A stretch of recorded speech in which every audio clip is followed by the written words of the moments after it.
Awesome. Great. Yay. Thank you so much for everyone who is here today. And a super, super, super huge thanks to both Alvin and Ian, who will be leading this, facilitating this workshop, taking all that time to prep beforehand. Thank you guys so much. I'll probably say that many more times today. I am really, really excited to hear about what they have prepped for us today. Before we get to that part, I just want to take some kind of house cleaning taken care of. If you wouldn't mind, go ahead and put your pronouns with your name, if you can type that into the name part. And if you haven't already, please do type in your land acknowledgement into the chat. Just to acknowledge that important piece. If you need help with finding your land acknowledgement, there is a link that Khulud has been putting in the chat, so go ahead and click on that. Quick Zoom stuffs, please mute yourself so we can give our facilitators the full sound that we want. Again, we're recording the workshop and we'll send that out to you afterwards in the email, in an email. If you just want to see Ian and Alan, our facilitators, go ahead and turn off your video, and then there's the 3 dots at the top that you can hide non-video participants if you want to just do that. So I will post today in the chat where you can donate. And we're going to repost that throughout the workshop. So just in case you forget now, you can do it during one of the breaks or right afterwards. We'll make sure that that's there for you. Right now, I will also post an agenda so you know what to expect. In addition to that, I will post a Google Drive that Alvin put together and has a bunch of really cool resources for us to use. We'll be downloading OBS today, going through that whole process. And that is it, I think. So without any further ado, Alvin, Ian, take it away, and I'll go ahead and post those things. We haven't determined it. Alvin, jump in. Yeah, we haven't determined the exact introduction order yet, but I guess I'll take the floor. Yeah, Thank go you, for Ian. First off, we wanted to cover introductions, so I'll start with myself and pass the floor to Ian. My name is Alvin Thomas. I am a digital marketer, social media marketer. It's my specialty within that marketing field. And I also own a gaming startup company known as Money Match Gaming, which is where I got my start in live streaming. So I started this online company about 6 years ago. Moved into streaming with it about 5 years ago. I was the last person on my team to move into streaming, but I've since, moved that much farther. And I think a lot of that's because of my interest in design. Due to that experience, I'm going to be one of your hosts today, leading you guys through some of the ins and outs of OBS, how you can properly set up a scene, what platforms / how to get going on those platforms, and then just answering any of your other questions that you might have. I guess I'd lead this with saying, again, representing today Money Match Gaming, which is my own gaming startup, and then also if you're an artist, I'm representing NASH, the Northwest Art Streaming Hub, which is an arts organization created in response to COVID-19. Where we feature artists and we focus on featuring marginalized voices within the arts community and in general, and giving them free promotion, getting them set up streaming and whatnot, getting their shows out there. It's really it's doing a lot for the arts community to help people move forward. But that's my introduction. I don't want to put that too much because I really want to be able to get in things with you guys today and pass it over to Ian. Thanks, Alvin. My name is Ian Garrett. I am in Toronto, on Shabe, Haudenosaunee, Heron-Wendat, and Métis land here, under treaty currently with Mississauga of the First Credit. And I wear a few different hats. I teach at York University, where I teach media design and issues of sustainability. But I also have a production company with a couple of partners called Toaster Lab, and we focus on mixed reality work. And so a lot of that, like different ways of bringing mediated content into live performance, and what that hybrid looks like. So in addition, like as part of that actual work, and then through a number of the types of productions that we've worked on, or different projects that I've worked on individually as a designer before, there's just always been a lot of streaming, events involved, and so we're coordinating a lot with broadcast teams I'd like to think that I'd gleaned a little bit because my parents were in broadcasting. So I was just sort of in edit rooms growing up. And we at Twister Lab had been developing a couple of pieces around distance performance. We do a lot of work around distance performance, and had also been working for a long time with a company called Dancing Earth. Along the distance performance, we had been developing a show that was just in concept. We thought it was going to go to a festival in 2022 that was going to have a bunch of people that just didn't show up. And so we started looking at different ways of streaming content in and out of places based around having distance performers participate in a festival experience where you'd only have one person. Someone wouldn't show up because they didn't want the carbon footprint or the budget or they couldn't make the time. And then COVID happened, and in this ongoing relationship we've had with Dancing Earth, we had to decide to move a bunch of what we had been developing and the experimentation that we had been doing with OBS and how we use it around that and other less open broadcast systems for streaming purposes, and trying to work those together into a live performance that could be experienced at a distance. And now that everybody was stuck at home, wanted to figure out how to do a performance where everybody could perform in it from their living rooms, and it wasn't just a Zoom meeting and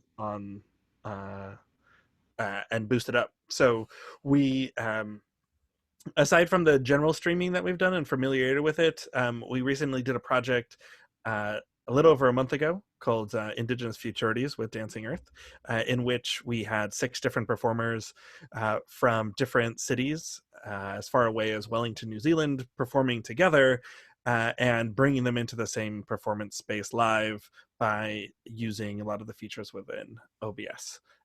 As well. So yeah, excited to and through the Transmedia Performance Group, I got really excited about what Alvin was doing, because there are different ways, and I'm hoping that this will come out in what we're doing today. There are different ways in which we have used OBS, or different things that we focused on in the types of work that we're doing, because we're using it in slightly different ways. So hopefully that gives you a sense of the flexibility of moving through them as well. So yeah, I think that about covers it for me. Alvin, do you want to take it off on getting started in platforming? Yeah. So I guess I can start off. I'd say first off, we want this to be as hands-on as possible today. I'd like this to be as hands-on as possible today. So if you're following us right now, or if you're watching this right now, there's 2 things that I think you should start off with, making sure that you have around you. One is something to take notes with, whether that's like a Google Drive document or something like that. So somewhere that you can take notes. If you prefer on paper, that's fine too, but you want it somewhere that's accessible after this, so something that you don't throw away. That's the main thing. And then I guess the second is just to make sure that you're at your computer, because we're actually going to be doing a lot of this stuff. As Robin mentioned before, providing you guys with a Google Drive folder. And so, do you still have that? Can you drop that in the chat for us, Robin? Cool. Yeah, Thanks. awesome. So as we go through today's tutorial, or today's webinar, I'll be referencing this folder, and a lot of the things that you might need can be found in that folder. Cool. So I guess first off, within that folder, there are 2 things. One is a document that says useful links, and let me know if you're having issues accessing that folder. And even if you don't, this portion of the tutorial will be very simple. We're just going to download OBS first and foremost, is what I wanted to get to. So first and foremost, we're going to download OBS. I've left the link in there. Also within that Drive folder should actually be an OBS version, but you can just click that and go through and find, prefer that you use that link, because then you can download the specific version for your computer. Some people may have a Mac, some people may have a Windows, or whatever that is. So very simple download process there. And let me pop this up on my computer as well. I want to give you guys full display so that you can see me doing that stuff. So right now I'm actually using OBS for my camera and stuff. I'm just gonna do it the easy way. I would type in OBS. I think you might be mirrored. Alvin, I think you might be mirrored. Mirrored? Yeah. Let me flip that then.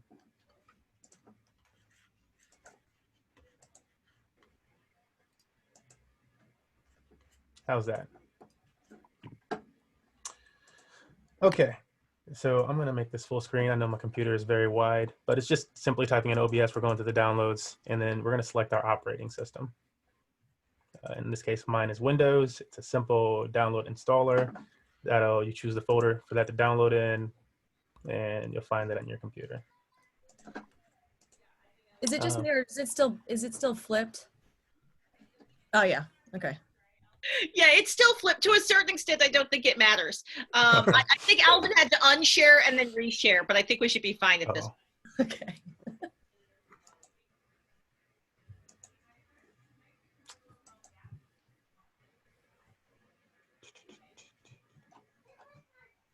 Cool. All right, cool. So while people are downloading that portion, next I wanted to move into really talking about the platforms a little bit with this.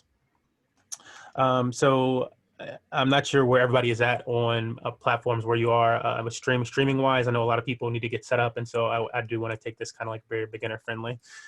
So first off, before you even get down with choosing a streaming platform, you want to think of, and I'm going to include some of the marketing side of this, you want to think of your handle for that streaming platform. So, and to try and keep that consecutive across the board. So if you're choosing, you know, in terms for the Northwest Art Streaming Hub, ours is NW Art Stream. And so that's the same as our Instagram, the same as our Twitch, the same as our YouTube, same as our Twitter. And that makes it really simple for people to find you, and you can just, it's just super simple. So I wanted to make sure that I did cover that in terms of marketing as well. Other than getting down that handle, and maybe you already have something like that for your brand, it's whatchamacallit, a short description, a short bio of your thing, because you're going to want to plug that in to whatever streaming platform that you're going to. And I do want to cover these things because a lot of times I see new people create streaming platforms, streaming accounts or whatever, and it's sitting there for months, or they've done tons of streams and there's no information. Right. And it's just like, I'm like, what are you doing? So covering that, cool. And so what I also want to do is go through this stuff with you guys and set one of these things up. Cool. So hopefully by now you have OBS downloaded, and I'm going to save this for now. Keep that right there. Bum, bum, bum. Actually, yeah, we're going to keep moving forward this portion. Oops. And I'll offer while you're doing that in terms of streaming platforms. I think we've got this somewhere on the agenda. But for instance, at Toaster Lab, I agree 100% with the branding. We tend to be because in some places Toaster Lab, there's a French like agro tech company that's also called Toaster Lab that we've been using the name for a long. So we don't have a lot of competition. But we had some overlapping areas. So most of the places you can find the Toaster Lab stuff at Mr. Toaster Lab or MR Toaster Lab for mixed reality. But in terms of streaming platforms, we use Restream as a way of managing a few different ones. So sometimes we'll want to go to different places, and we'll get into connecting to like the pros and cons of various ones at a time. But if you're feeling like this is the future of your life and you're going to like need a premium way to go out to multiple platforms and you want to like either go to them synchronously or for different purposes, there are services that will allow you to do more than one at a time, but they're not free. A lot of them are free if you're sticking with one or the other. Anyway, I just wanted to do that while we were. Sure. Yeah, no, I feel like we should be chiming back and forth, and I know you have a lot of information. I don't want to take the floor for too long. I did want to make sure that I'm going through this portion, and hopefully you are following along so that you can actually be ready for a stream after this if you wanted to, other than just going through the OBS portion. So the first thing that I did want to cover, guys, and also just validating Ian's thing is because I know some people had questions that I saw about, you know, Vidyard or was it StreamYard, or there's like another platform like that, and the Restream.io, which Ian just mentioned, it's the exact same type of platform. Restream is the mainstream version of those platforms. It's the cutting edge. They get the most connection to the most things and stuff like that. So that's the same one. They're competing for market. You know, they're different brands. Coke and Pepsi. But here, I'm gonna switch it back to this, and I know it's probably swapped or whatever, but that shouldn't matter too much for you guys. What matters really is what I'm doing over here. So I wanted to start off with, this is just the Twitch platform. So at this point, you know, you have your handle, you have your description. You need to choose a streaming platform. And the first platform that I'm showing you here is Twitch. And that's just because it's the most mainstream of streaming platforms when you're talking about live streaming. Facebook is catching up with Twitch. YouTube is catching up with Twitch. Everybody wants to be Twitch. Now, quite honestly, in terms of land grab and who's got the most reach, Facebook and YouTube do. But they don't have the features, they don't have the audience for live streaming specifically that Twitch does. So if you want to do some type of live stream type thing, you want to be on the most mainstream one, Twitch is that thing. But also within it being so mainstream, know that it's saturated. Whatever you do is saturated. You're going to have to battle. Would you like to say something there? Oh yeah, no, I just wanted to support that, and also like one of the things, and maybe this sort of adds complication a little bit to what you just said, is that because YouTube's been so focused on, like for years, been focused on pre-recorded video and just like hosting video that people are uploading, and Facebook has so much other content that also like to be.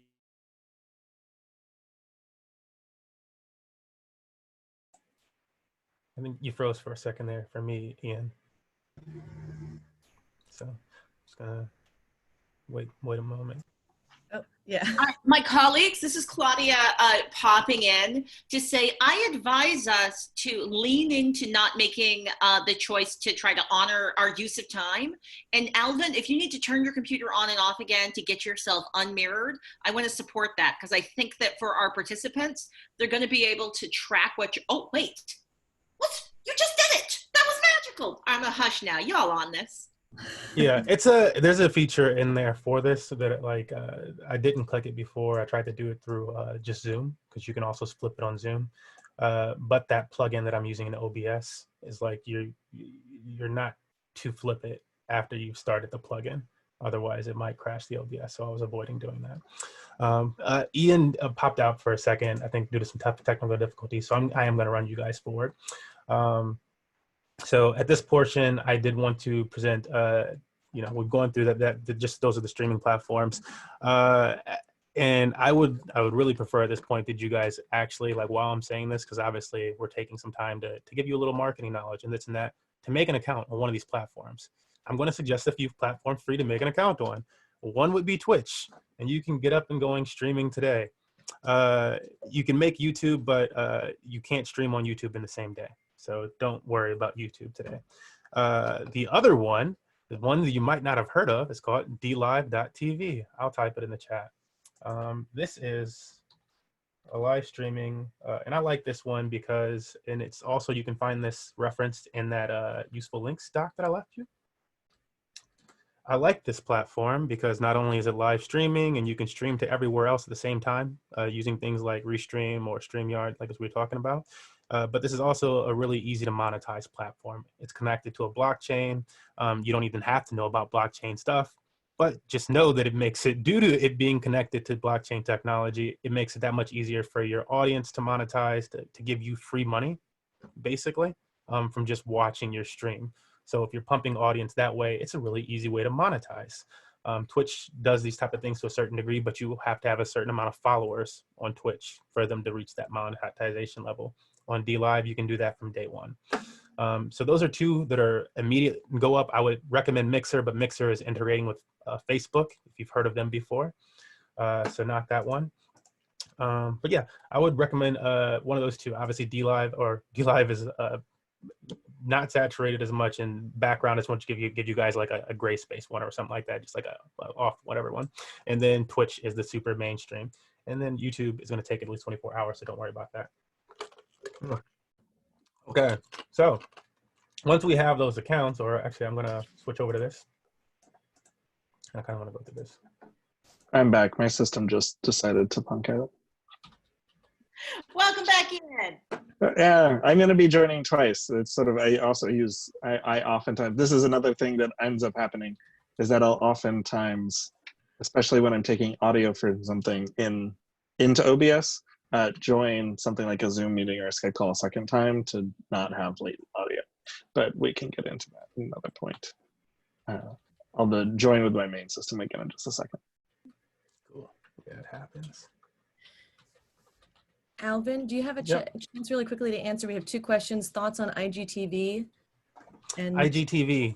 Oh, keep going. Sorry, I thought that was a question. No. And then the next question right after that is in the chat. Yeah. Oh, let's see. Oh, sorry. Connecting OBS to YouTube. YouTube live stream. Is there no way to connect OBS? No, yes, there is. Again, that's what I was saying, that you can, of the streaming platforms that I was suggesting, if for first day and for following along, if you're actually trying to follow along with this tutorial, you don't want to use YouTube if you've never tried to, because YouTube takes 24 hours for your first live stream to go up. That's the only thing. You will be able to, and we'll show you how to. But it's just, if you haven't tried to live stream on YouTube, that's also something to be thoughtful of, because I've been helping different festivals, and some of them are like waiting. They're like, oh, we didn't have to, and they don't give me access to everything in the background. I'm like, it's okay if you don't, but you need to do these things. And then that becomes like we're running down to the last hour or 2 right before their thing. So that was pretty quick. If you were watching my screen there, I just created a new account on Twitch while I was talking about that stuff. And so now I have that. Cool. Next thing we would want to go to, I believe they've switched things around a little bit, but it is in Twitch. Oops, the creator dashboard. I kind of clicked that quickly, and also my screen is huge, and so I want to make sure everybody can see what I'm doing. And this is just so that the purpose of this right now is so that we can get, and I'll say this in case you chose a different streaming platform, our stream key and stream URL, because since we have OBS downloaded, which was the first thing we did pretty much, we need the stuff to connect it to whatever platform. And the things that connect it to platforms are known as a stream key and the streaming URL. Or sometimes it's Rtmp for like the streaming URL, but it's a stream key and a stream URL. So I'm clicking again. Go ahead, Ian. I was just going to add on the Rtmp part of it that most of these streaming platforms, if not all of them, use Rtmp, which is the protocol. It's like real-time media protocol, something like that, for streaming video. It's been around for a while, so whenever you're going to see a consistency across pretty much any platform that you use, that it's going to give you the same sort of stream key, stream URL, but it's all working with Rtmp. So if you're going to YouTube, it basically uses that. It's a little bit more complicated of an interface to getting the stream up and running because of the creator tools that they have in the back there. But Twitch and Facebook, or like live stream, which I think if people have had experience with live streaming before, maybe you've interacted with live stream, which was just dedicated. It's now part of Vimeo as well, but they're all working with Rtmp files. So you'll see that a lot. That's the takeaway from there in my mind. You'll see Rtmp a lot and be getting both a URL and then the key to link to that. And it will happen also like when I set up or when we set up OBS, whatever platform that you're using, you're going to see that same piece of information being requested each time. They'll just have different interfaces for monitoring that. Awesome. Sure. Cool. All right. So the one thing that I'm looking for in here, and they change this around all the time, is where we're going to grab that actual information from. And I'm like, Ian, I don't know if you want to chime in there because it has been changed. And the other thing that I wanted to show you guys was the Restream thing, which will automatically connect this. Right. But it's good to know where to go in the background in case you're only streaming to one platform or you never want to use anything like Restream. So where is that? I've got my Restream window up, so I can show you the back end of Restream right now, which is a really, let's see if I can take over the screen share. Let me find this. Oh, because I got kicked out. Oh no, there we go. All right, I'm good. Let's see.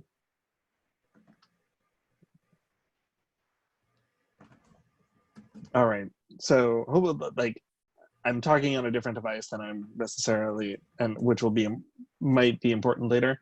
But I have my Restream dashboard up right now, similar to what would, and this is to reinforce what we were just talking about, that if you take a look on the right-hand side of my screen, that you'll see that there's an Rtmp URL and a stream key here as well. And this is coming directly from Restream. If I were to go live right now, if I were to start streaming my OBS setup, it would appear here.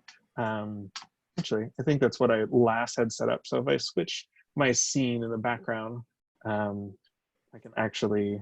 can tell it to start streaming. I'll double check to see if I can do that.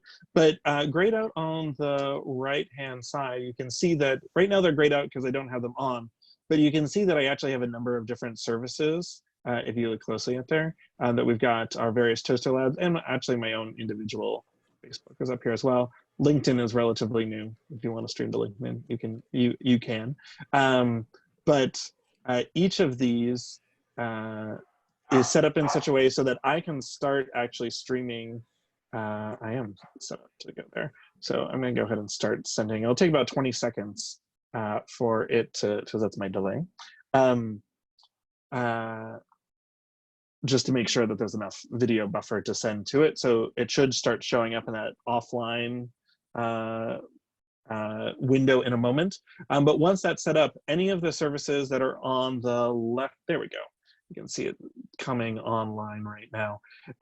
Any of the services set up on the left-hand side coming into Restream, then it can rebroadcast those out. It happens relatively smoothly. So in my OBS, we haven't got to this point yet, but in my OBS setup, I have my streaming turned on. I have this Rtmp file going to the Restream service set up, and a stream key that was generated here. And you can see here I can reset it and just sort of copy it here. So that's copied into the back end of my OBS. We haven't got there right now. Because I'm connected to a Zoom and streaming out of OBS and sharing my screen at the same time, I'm getting a little bit of latency on the Restream side of things. There is an upward limit to the ability of a computer to render all of the frames that it wants to do. And so with this happening, you can see that it's detecting the bit rate, which it's coming through, the frame rate it's coming across, and the resolution. And now I can go ahead through Restream and send this to any other service that I have set up here. So right now I've got Facebook, both my own and Toaster Labs that I can set here. I've got Toaster Labs Twitch here. Periscope I've got set up because we might as well reserve the account as long as it's there to be used. Because we were doing an event that was streaming to HowlRound and we use it a bunch, I have just sent in here custom Rtmp streams going to HowlRound, their test server, and also their production server, which is done through Livestream, and then our YouTube as well. And when now that I'm have this stream connected, etc., it will show me it happening within the Restream system, but I can just toggle any of these on and off. And as long as those are connected using the same sort of credentials, I can have it then rebroadcast each of those with very minimal time in between. Just to save some pressure on my system, I'm going to go ahead and stop the stream. And then eventually that will go offline as well. So that gives you a sense, a little bit of what Restream does. That's pretty much all, like that is, once you've got a Restream account, and there are different tiers of the account depending on what you want to do with it. But once you have an account set up, you can hit add channel. Waiting for it to catch up to me. There you go. And it shows you all of the different streaming services that they're set up to do, or you can do your own custom Rtmp system or whoever you might connect with. But the vast majority of what you're doing is actually just in the dashboard here. That's happening back here. Most people, I think, and Alvin, you were alluding to this, that a lot of people are looking to look through YouTube. So I wanted to pull up the back end of our YouTube account. And this is just sort of the practice that we have in our rehearsal. I'm going to get this video to stop running. You can't see it, but this is the back end of the Toaster Lab YouTube here. If I wanted to go live, the first time that I do this, if you've never done this before, you can hit this create button. You might be used to it if you've uploaded videos to YouTube before, but you've got the upload video link here, but you can also hit go live, which is going to bring you into their streaming platform in the YouTube studio. Now, if you're doing this for the first time, you're going to have to put in a request, and it's going to take 24 hours before it's going to allow you to do it. These are common settings that we have. The practice that we used in the sort of show that I use is now like the biggest streaming sort of coordination that we've done. That's not just broadcasting out like an event that somebody's filming for us, but actually purpose built. We have common settings for it. So I'm going to go ahead, I'm going to dismiss so that we can see the settings. Once you're set up to stream back here, I'm going to give this a title, OBS 101. You can set it the same way that you would a YouTube video, as public, unlisted, or private. What we did while we were rehearsing was actually so that we got used to streaming and the limitations of it, we would stream all of our rehearsals through OBS, but do it as an unlisted video.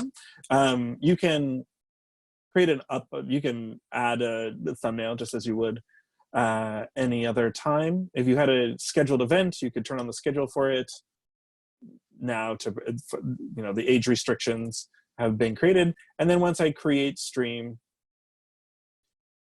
it's going to give me this look where, again, we're going to see here is my stream URL. It's going to an Rtmp server on YouTube. It's going to give me the key here. And once we get into OBS, we'll show you where to put these things as well. So similar to Restream, it's going to show me a preview of my stream going out here.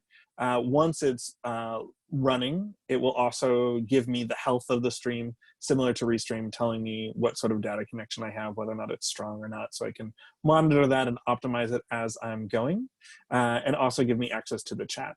I oftentimes like to take a look at this and then have it, if you have it available, have it in another device where you can actually see the stream on the front end as well. Tends to be good.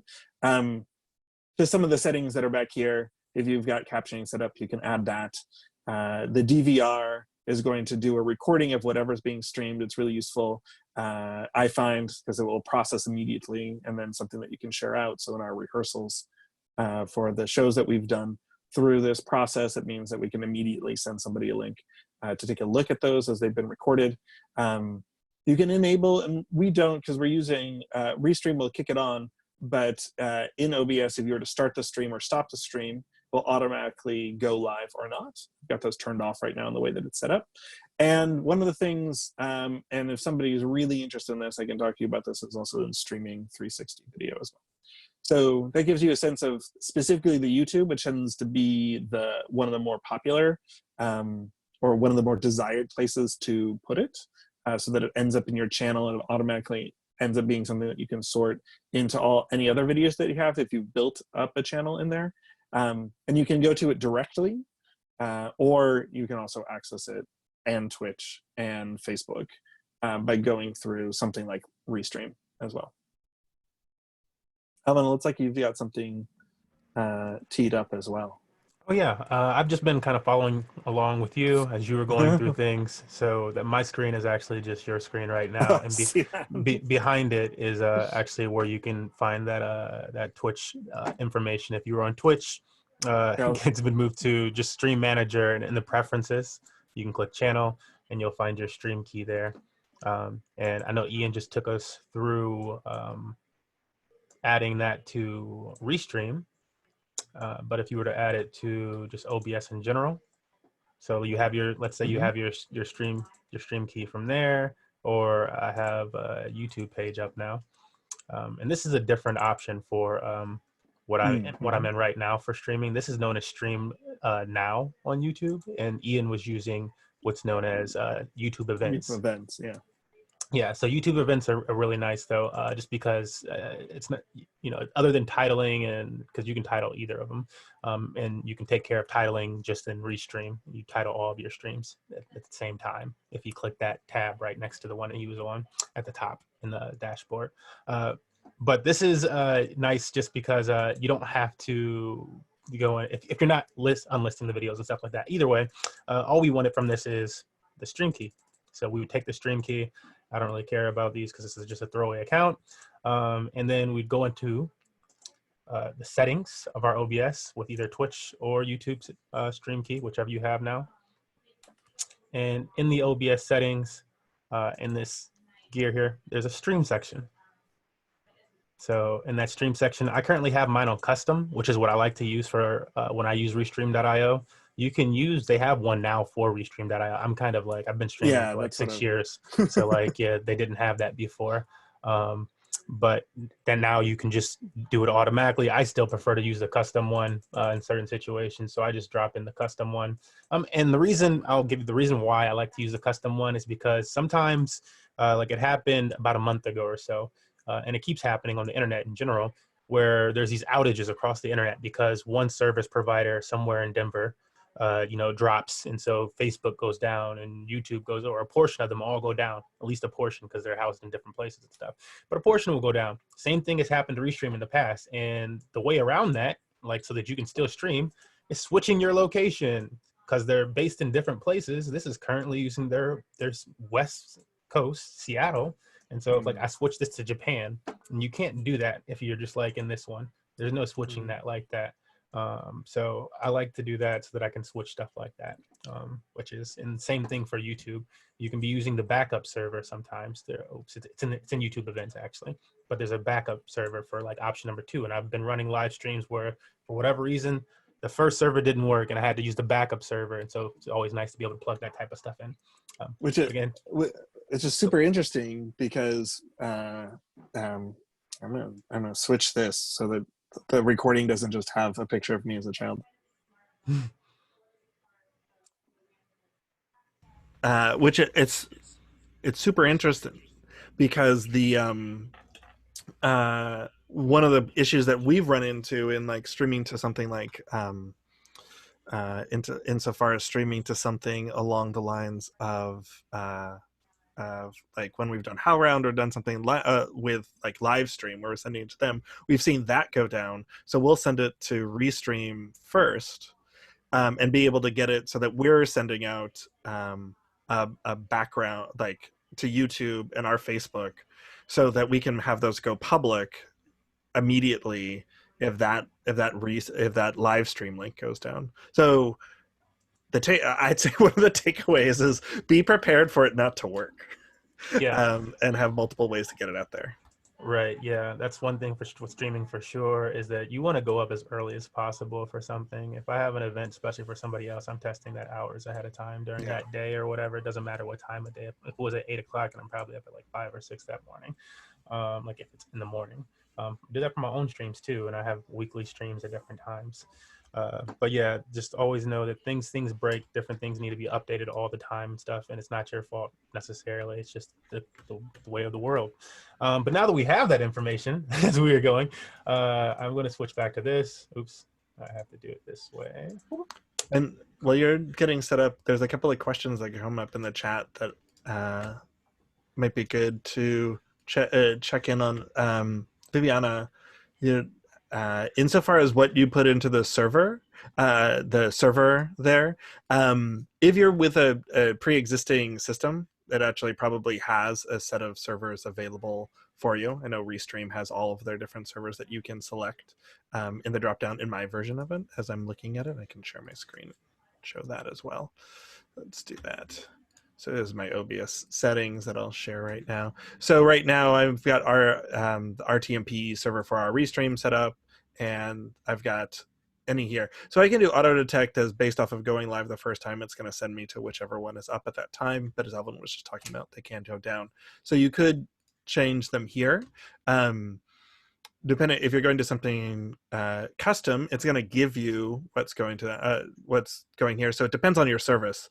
Where the same place where you find the stream key, you'll find an Rtmp URL that you can put here based off of what you need. But any of the popular streaming services like Twitch and YouTube will, they've already loaded in the servers that they're going to be sending it to, and give you a couple of backups if you run into issues there.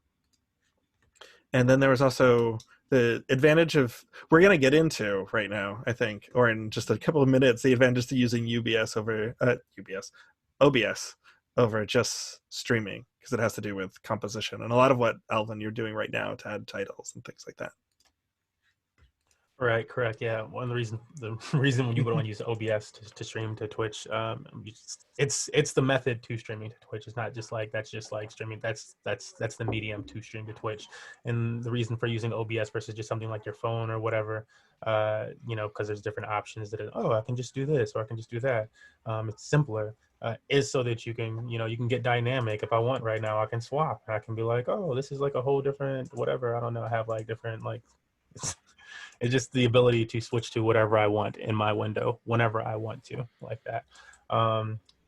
So yeah, that's the reason for OBS versus something else.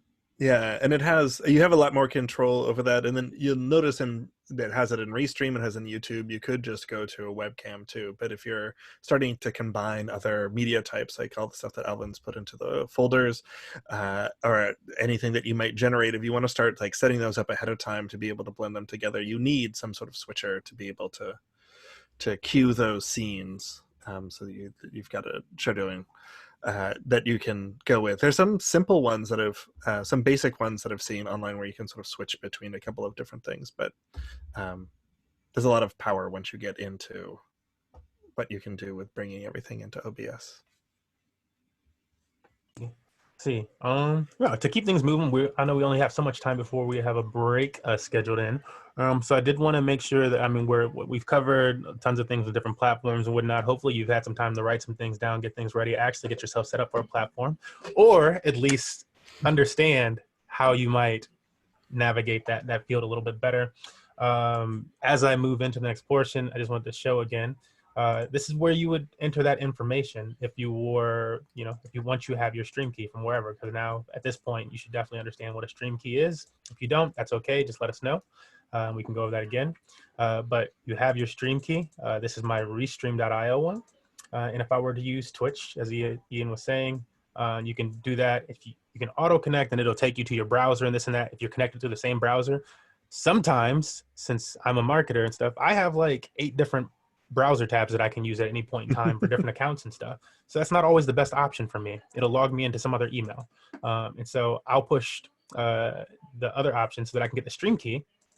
And then I'll just drop in that stream key that I use. So this is my dummy account. I can just take that and now I have a stream key and I paste that stream key in there. And that's exactly what they want you to do. Push apply and then push OK. You have to push apply and then OK a lot of the times in OBS for things to go through. It's not just clicking out of it. Otherwise it won't save. But at that point, now if I push start streaming, I'm pretty much ready to go out to Twitch. There are some other things that I would want to check in settings. And so that's kind of like what I want to use the last bit of my time before the break was to go through these individual settings and stuff like that. Some of my favorite settings, just like things that like how I like to have things set. And Ian, if you have any best practice recommendations as I go through those, you know, love to hear them. Go ahead and throw them in there. But I'm going to start off with, I'm not even going to go to this one, not general. We're going to go to output because I feel like that's, oh, can I just really quickly, would you mind sharing your screen? Because it'll just make it bigger on all of our screens. Sure. Thank you so much.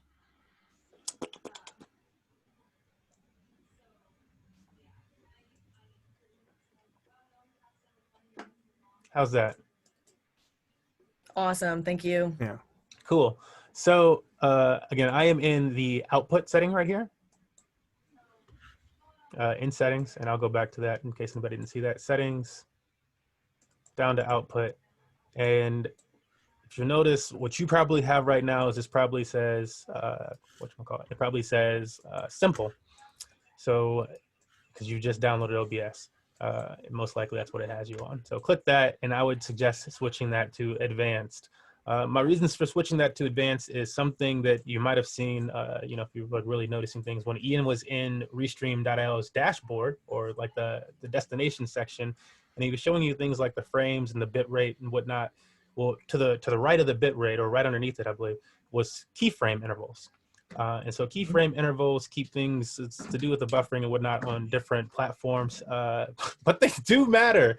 And different platforms sometimes have different keyframe intervals, I believe, set to them. Most people seem to be at 2 keyframe intervals, but for the purpose of being able to set those, I like to go with the advanced setting situation. So my usual is to go with advanced, change that keyframes, make sure it's set to 2, because often it's just nothing or 0. I like to have my bit rate at 2500. It's suggested that you keep your bit rate at about 22,000 to about 4,000, but 25 seems to be like best practice number, and that can change depending on your computer and your computer's power and whatnot. So nothing too specific with that. Preset quality, I like to just do quality as it, and these are just going to mess with like kind of that, again, these are all output settings, and to be honest, like I'm giving you what I like as best practice ones, but they're not too key important, because these are like things that we like adjust, like change, you know, the settings that you would change maybe might make it look like, if it was 1920 by 1080, maybe now if you did certain settings, it looks like 1280 by 720. And in streaming, oftentimes that doesn't matter, because when it comes out through the computer, most platforms, the majority of, I don't really know any other platforms that do it a different way, push it at 1280 by 720. So whatever, if you had 4K, it's going to be reduced down to, it's getting reduced anyways. That's what it's going to come out at the best quality. So quality, high, cycle of visuals I have turned on for tuning. I think this is just like an automatic setting, quite honestly. And then I have max B frames to 2 as well. The only other thing that I really wanted to cover in this output settings section was in the recordings tab, where this is important because lots of times you're like, oh, I have OBS up, I'm streaming, oh, maybe I want to record this one. Well, if you didn't go here, the first time you record it, it's probably going to record it in the wrong type of format. They don't set you up with the normal computer for, I don't know what an MKV format is. Yeah, I found myself converting it every time, like via VLC and then re-encoding it. Because I kept forgetting to change it over. Yeah. Yeah, that hurts. I've done that before. But yeah, you want to switch that to MP4. I think they have MOV as an option there, maybe too. But switch it to something that you can use. There's WAV file as an option. I think you can save it as too. Switch it to something that your computer can actually render and use. Most likely MP4. So that's an important thing for that.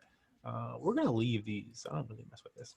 Yeah, there's nothing unusual. Yeah.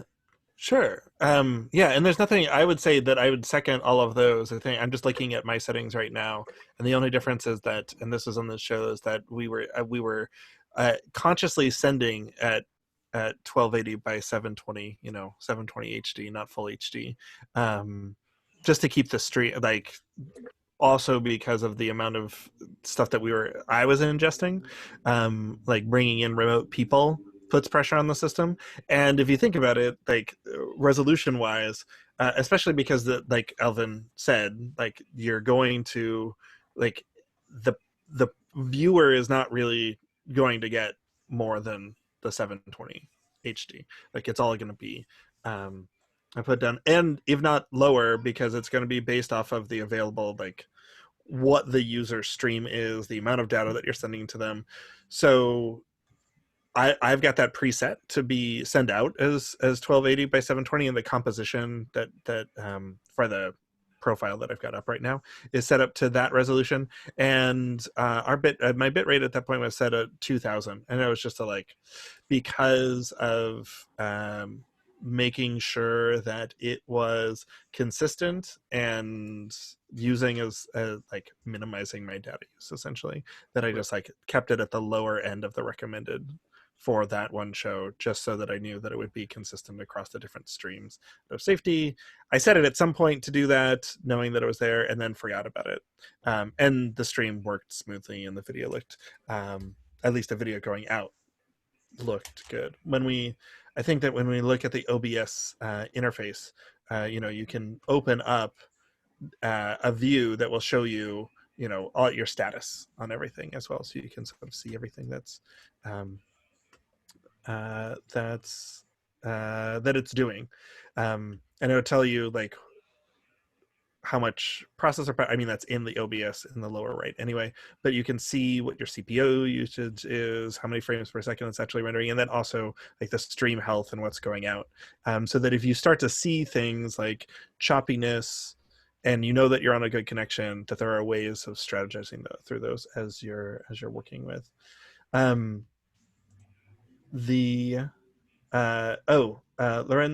the question about upload speeds.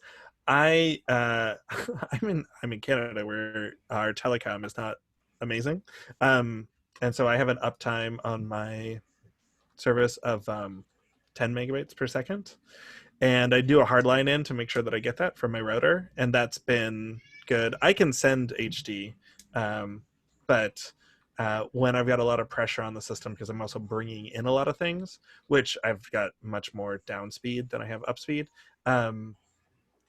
I just want to tax the system as little as possible. Because if you think about it in terms of video, when you jump from 720 to 1080 and then up to 4K, each of those jumps, you're not just like doubling the amount of information. It's an exponential increase because you're doubling in 2 dimensions. So it's like not necessarily from 720 to 1080, but definitely from 1080 up to 4K. You just have that much more to render and send out. Oh yeah, I think that's a best practice too. Is wired connectivity is your friend. Oh yeah. Yeah. I You don't want to unwired. deal with dropout. Yeah, you don't want it to drop out because your Wi-Fi network is just being persnickety. Right. Yeah. If you know you're going to be streaming, it's worth buying an adapter for your Mac. If you have a Mac, it's worth getting a longer Ethernet cord. Mm-hmm. If you have just the Windows or you're getting that adapter, you should probably be wired. You shouldn't be taking it Wi-Fi, because Wi-Fi is just, Wi-Fi can go in and out and stuff like that. And it's going to be more effective in general, no matter what you're doing, versus the Ethernet wired option. So that's definitely you don't want to be doing anything other than that. Last setting that I was overhearing, I just want to cover this real quick because I know we're going to be wrapping up for break really soon. And then after break, I mentioned we're going to be going right into a hands-on kind of Ian and I swapping back and forth, building out scenes with you guys, and referencing that drive folder. But this is enable replay buffer. And if you enable this, it'll also pop up in this right panel over here. If you can see where my cursor is going crazy. So if you enable that, it pops up over there. And I have it at 20 seconds as a replay buffer. This is just like in case my computer needs to catch up with stuff, and it's supposed to kind of like catch you if you fall, if you will. This will create a delay in the stream, so my delay can reach up to 20 seconds in my stream. That's what I'm agreeing to. That there might be that much time between me and responding to somebody, but I'm also making sure that my stream is maybe that much more efficient. And just to run back through those settings that we covered right now, I know I've kind of been flipping back and forth, but Ian was speaking, so hopefully you're paying attention to him. Stream. So we're in output stream settings. Choose your encoder. My strongest graphics card, again, encoder situation is my NVIDIA, so that's why I have that selected. I have a rescale output. It's currently 1920 by 1080. I can if I had this not streaming right now, not using this plugin, which I'll show you guys. I'll also have that in that Google Drive folder for you. If I didn't have that selected, I could change this. I have CBR selected for rate control. I have bit rate of 2,500. Also, Ian was just going off about bit rate, so I don't want to cover it too much, but just as a warning, if you set your bit rate too high, that's going to affect your viewers, not you necessarily. Your viewers won't be able to view your stream because you turned it way too high. They're going to be complaining. Keyframe interval is set to 2. That's because platforms have what's known as a keyframe interval. That is an assignment with it. I just noticed because I use a lot of new platforms. Also, I like to check out new streaming platforms. Big dogs like Twitch and whatnot have this type of stuff integrated. It'll automatically come through and feed for you and stuff. But sometimes it can, even with the big dogs, it can get flopped off and stuff. And so this is setting it and making sure that stays at 2. And then max B frames, doesn't really matter, but I have that as 2 as well. Recording should be set to MP4. Choose your video output path location if you like. You know, make sure that's somewhere that you know, so that you know where your videos are going. You can choose that option. My goodness. And it's just going browse and then choosing a folder that you like. And again, recording format is where you change the type of recording that you would potentially do. I'm going to skip audio because I really don't use that for anything ever. Like maybe Ian uses it, but I don't use this audio slot in the output. I use the other sections. Oh no. Yeah, No, exactly. there is an audio trick because I'm on a Mac, so there is a thing to know about OBS that you'll find and you'll get frustrated by at some point, which is that pulling the system sound off of it can't be done by default because of the way that the Mac handles audio. And when we come back, I will indicate a plugin that allows you to pull system audio off of, that essentially creates a virtual patch that you can use. But that desktop audio, those two settings at the top, desktop audio and desktop audio 2, are both disabled in Mac, and there's not really a way to put them in, so that you would use the auxiliary audio devices to be able to get your system software. But I'll cover that when we come back from our break. Yeah. Awesome. Yeah. So let's go ahead and head to break, and we'll start with Lawrence's question about Sunflower. I'm going to repost the agenda, the Google folder, and Khulud, would you mind go ahead and repost the Patreon link as well? We are going to take a 5, so we'll come back at 12:06 on the nose. Yeah, 12:06. We'll take a quick bio break.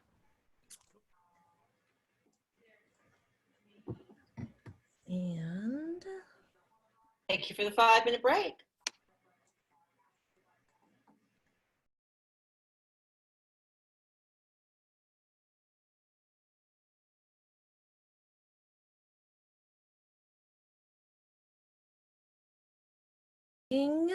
awesome, and take it away. Great. I might jump into a little bit of looking at the audio settings in here, insofar as just giving you a peek of those, especially with this limitation that I mentioned on Mac systems, that it's not necessarily going to play nice with your audio. So just to give you a sense, should be sharing that window too.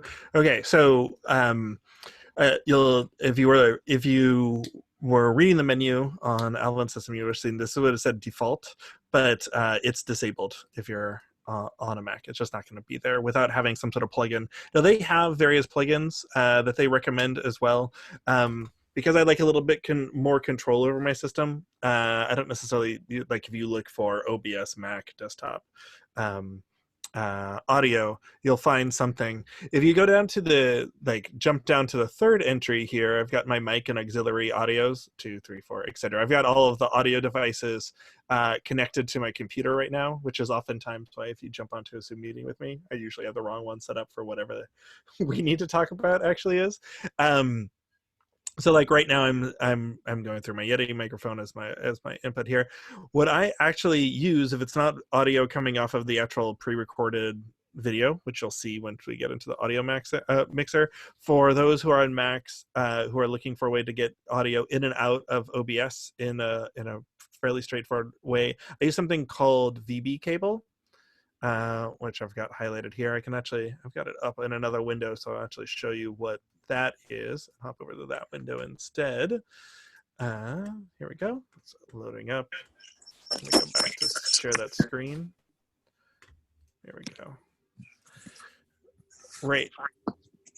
So you should be seeing my second desktop here with VB audio software. They make a number of different, if you're into audio, if that's your thing, a lot of this will make sense. They make some premium stuff as well. It's all about creating a virtual version of getting audio in and out of things for audio production. Their basic VB cable, essentially what it does is your entire system recognizes as an output or mic. If I go into, and hopefully because I'm sharing the whole screen, this will make sense for the Mac users there. If you're in your systems software, are you seeing my system preferences now? Can I get a thumbs up on that? Let's see now. Okay, I'm gonna hope that you're seeing my sound system preferences here. I'm gonna describe it appropriately as well as I share that second desktop of mine. Is that you have all the same sort of input and output there, and you can see that as an output, I can send things to VB cable, and I can send it as an input to VB cable right now. Right now, we're connected to the microphone that I've got connected up to my system as well. So why is that important? Or why am I sharing that in the first place? The reason that I'm pointing that out is that that's one way here. If I've got my input audio as my VB cable coming in, I can use that as a mic out of. I can take my system software off of it. So in my system's preferences, I would send it as my output, which is going to send it in OBS. And record it there, and I can listen to it live as it comes there and mix it appropriately. The other thing that's really useful, or I have found really useful for it, just in the way that we've been working, is that if you're taking the audio off of a telecommunications platform like this, like Zoom, in that same place where you select your mic and right next to the mute button or in your settings, that it shows up as a speaker and a microphone there as well, so that if I'm trying to do a composition in which people are connected through Zoom or Skype or whatever, that I can set that as the output within the communications platform, so it goes directly into OBS, and only that is going into OBS. So I'm not just taking my system sound off of everything. So all the other bloops and bleeps might come up, or I forget to turn off notifications. For some reason, it's not going to pull that into OBS. It's only going to pull in what it's hearing in the Zoom meeting. What's been interesting, and when we take a look at some of the projects or start building projects, the case study that I'll use, one of the ways that we use that is the production that we're using had a music director who was remote and was providing all the sound because he was playing live. And so taking that out of our shared Zoom meeting, everybody else on mute, and into OBS through that VB cable. So it's an important thing because otherwise you're just going to fight against it if you are on Mac. So I thought that I'd share that. Yeah, and I'll just add that even if you're on Windows, because you're saying you're on Mac, which is, it's lovely that we have both sides of that. Then it's nice to learn about that thing because I don't use Macs. Like I just prefer to use Windows for various reasons. But even if you're on Windows, downloading that VB cable, and also I provided in that Google Drive folder 2 drives, which are the A and B cable. Yeah. Which you can download, and I don't know if those drives will work for Mac again because I'm not a Mac user, but I know they will work for Windows, and you just want to download those, drag everything into the same folder, and then in the executable individually, it'll have like a little install thing. You install both of the individual cables, and we'll go through that in a second and stuff, but doing so would give you, again, it's an A and B cable, so 2 different individual lines, which you can use for that.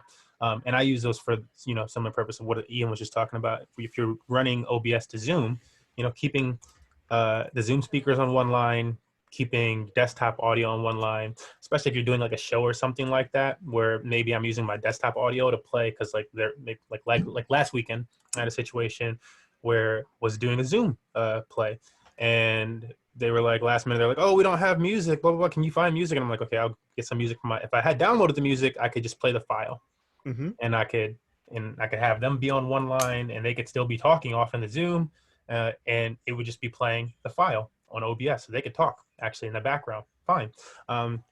But not having that, especially if I didn't have the file, which in this case I didn't, I had to use my desktop audio. So in this case, I was using just browser, push play on a video.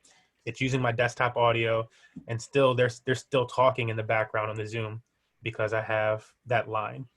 So it allows you to just use your default audio setting and then that line on top of it. So that is whatever system you're on, if you're doing productions and whatnot, you do want something like that. And that's also how I'm able to bring the captions in for my voice that I was doing before.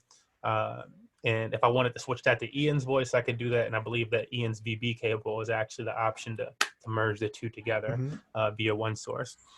And to just jump off what you're saying, the A, B, and CD cables, like the other extensions, are cross-platform.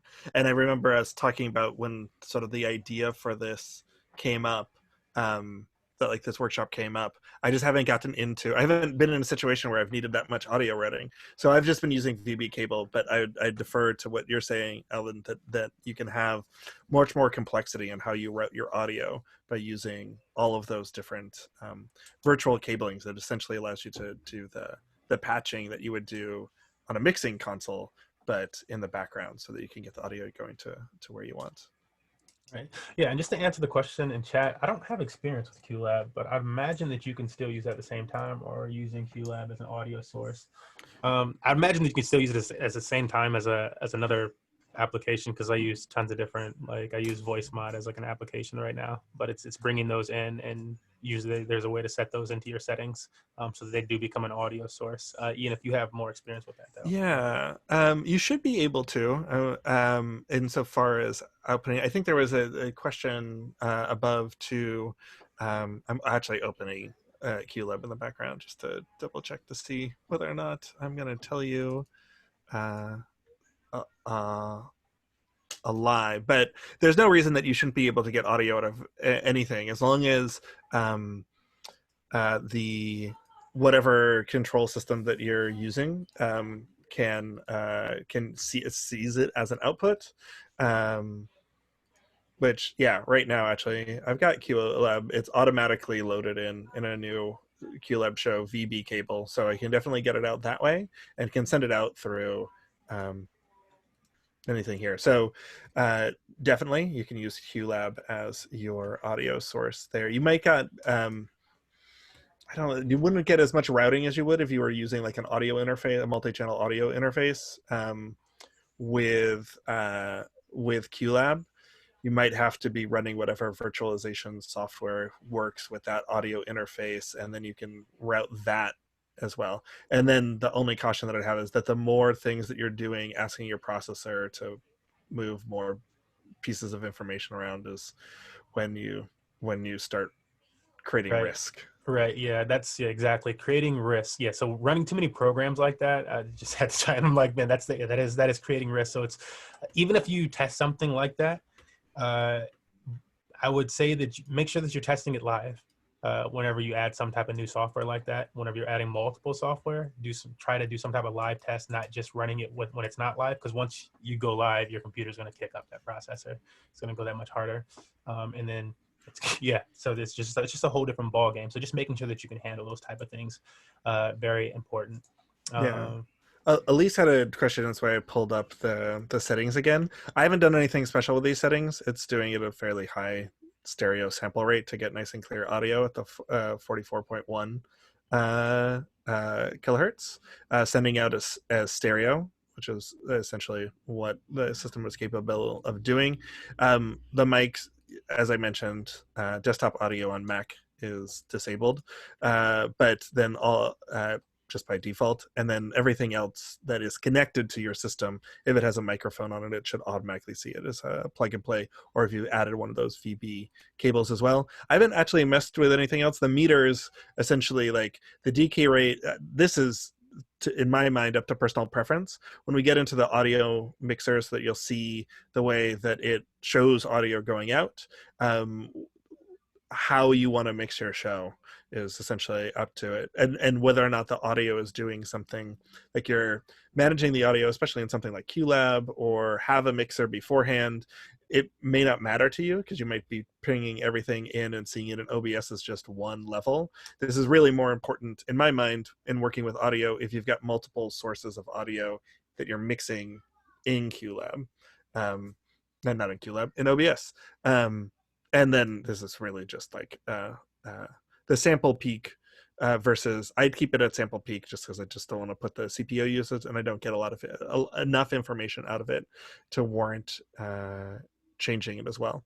And just to point out the monitoring device and the advance here, you can send your audio out to another place. Sometimes I find this to be useful. Sometimes if you're getting latency, especially if you're part of the call, and you start getting, I don't know if anybody's ever tried to talk over themselves with even just a little bit of delay, and you start talking slower and slower and slower, but being able to monitor it before it goes out anywhere else so you don't get that latency can be useful. But by default, it's not really doing anything. Cool. Let's see. At this point, because like we can go into video, like the Yeah. video settings and stuff, but I feel like that's probably like the last one that there's not really a whole lot more that gets changed that you want to change. You might want to change this if you were like streaming to a phone or something, but other than that, even if you choose 1920 by 1080, it's gonna it would be fine. Yeah. I would say like if for whatever reason, that's the one thing with video, I guess. If for whatever reason, 'cause somebody mentioned processing power in one of the questions, general, like most laptops are going to be fine. Most laptops are going to be fine.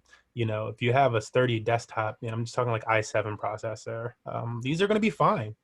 You know, it's going to be fine. That's most computers nowadays. Most aren't i5 or whatever. So like just a standard like level is going to be, it comes in again, like you want to start worrying about like your video graphics card and stuff like that, other than just the processor. Once you're adding in a lot of graphics, or you're using like Ian was talking about, you're using the QLab, and you're using OBS, and you're using some plugins from OBS, and you're using, you know, browser captioning of multiple browsers and stuff like that, then you have to start to consider like how much stress it's putting on your system. So it's really how heavy you want to go into that. But for most people, for most gamers even, you know, and like I'm saying gamers because that's heavily intensive on your computer or whatever it is. For most of them, i7, i5, just your standard computers, like, you know, it's not going to take a whole lot, especially if you're just doing like Zoom type of things. It's not a lot. Yeah, it's really it in and of itself is a really light program, and one of the things that to keep in mind, it's much more and the streaming aspect of it is a little bit more heavy on the CPU than the GPU, which also like makes it make sense if you're working with gaming, because then your GPU, your graphics processing unit, is doing the heavy lifting around rendering game graphics, right? And so you can pull that in as a video feed, and anything else that you have that is primarily being processed as video on your system might be using the graphics card, but a lot of the streaming computation of rendering those frames is going to actually move over to your CPU. And there is a setting, let's see if I can actually show it. It will make more sense even later, but it's like the stats I tend to have up. Like here you can see the stats on my computer, right? And right now it's idle, but and you can also see it if you've got the OBS window in the lower right-hand corner. It will tell you what the CPU usage is. And I've like, it's not particularly heavy unless you're trying to send it to too many places at the same time. So it's, right. That's one of the reasons why I like to use OBS over other, because there's other, OBS is not the only option to get your stream out. Yes, you could just like now you could just use Restream, or you could use all these different things and stuff. You could use another, like one that I was using before OBS was actually XSplit, which is free on one level and then moves into like paid. But the reason I liked OBS over XSplit is again because it's so light on your computer. Like XSplit was nice and stuff, but like it was actually a lot heavier. It's like I'm like, wow, it's like putting weights on your computer. So OBS is a very light program in terms of streaming, though. So yeah, not a lot of requirement. What type of graphics card? I feel like Ian kind of just answered that, like without answering it. I feel like he answered it because it's like, I mean, if you're looking up a nice, I'm like, I could tell you just tons of different graphics cards. I don't even know which one I have right now. It's like a GTX from like 5 years ago. It just doesn't require much, and I run a lot of graphics on my streams. But like again, it's only if you're running like tons of video and stuff like that. Like I do gaming, and so like I need a higher graphics card, and I just and like for my desktop, which I do it from, again, this is just running the generics graphics card that came in this Dell from like 7 years ago. Yeah, I was just looking at it. Like the only thing mentioned in the OBS like guide is the GTX 600, which is an 8-year-old graphics card. So most likely, I mean, it having a dedicated GPU is useful for handling all of that. It can work with the onboard Intel ones, which is important if you're working with Mac. You'll start to feel like playing video, not a problem. It's when you start to bring in live sources and it has to live render, and that's overall pressure on the system as well. you may start to see, like, this is sort of one of the things that we'll get into is Patrick's question here, is that with composing multiple things, bringing multiple things in together, and chroma keying in, I found it to be really lightweight. I've only seen it start to, I mean, I have a system that's more optimized for video processing, so also I'm going to see it less. But like even on lesser systems, I've only really seen it when the start to try on the output, like if I'm trying to send it to multiple places at the same time. And that's one of the reasons they keep it down at like 720.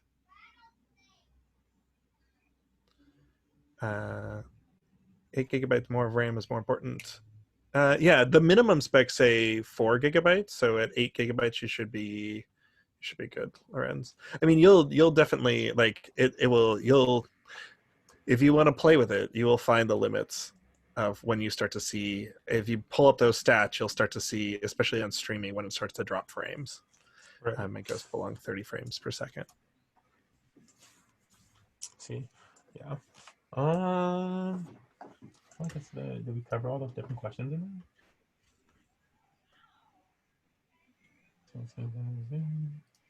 I feel like it. Yeah.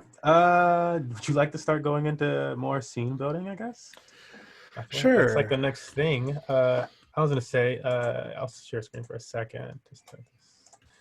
Just that. And if I just do OBS, I hope it.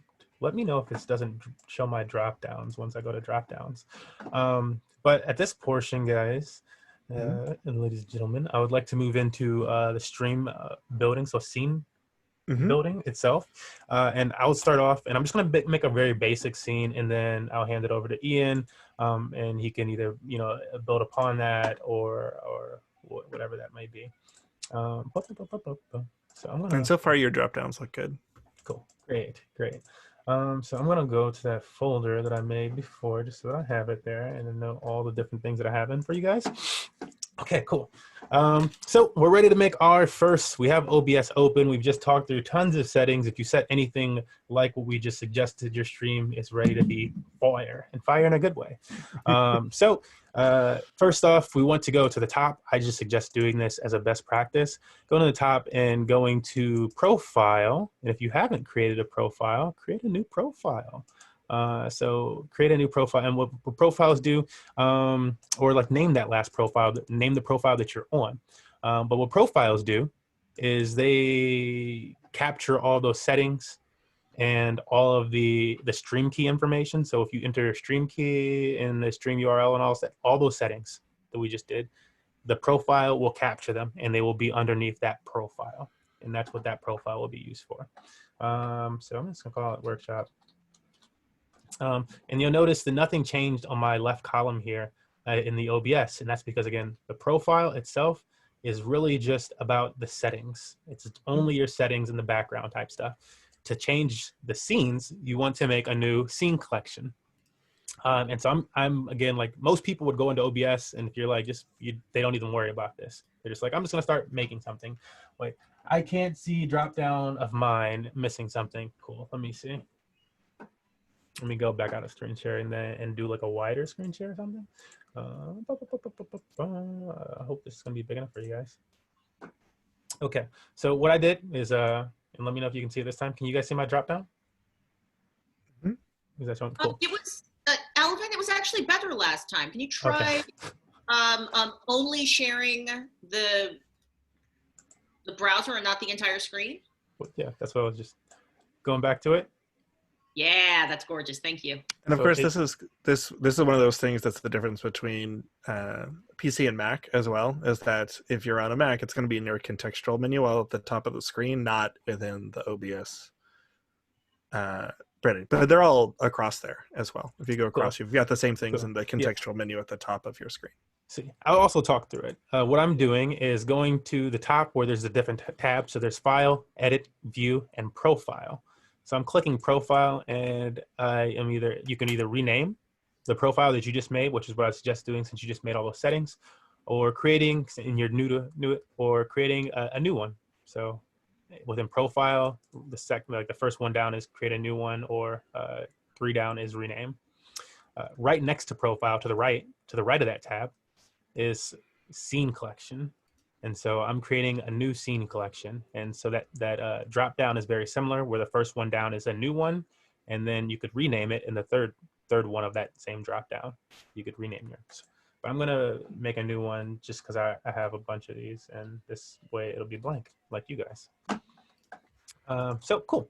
So now I have a new scene. I'm gonna make it look a little bit more. Maybe yours looks like this. Maybe yours is just a solo window. I had mine split before. And how I split that, I'll tell you now. I kind of had it listed later on in my settings, but how I split that was down in the bottom right over here, underneath controls, and this could be placed somewhere else on yours because these windows move. Actually, you can move them wherever. Yeah, I like to have mine on the right where it's at. But underneath controls, there is something called studio mode. And so that's how I had two boxes there. So generally when I'm streaming, when most people are streaming, they want it to be in studio mode so they can make edits on the fly. And so they know what the next scene is going to be, and that's what they're transitioning to. And you can see everything in the background first. So that's the advantage of studio mode. With it in studio mode, and I guess we already have a scene here. So we're gonna make sure that scene is highlighted.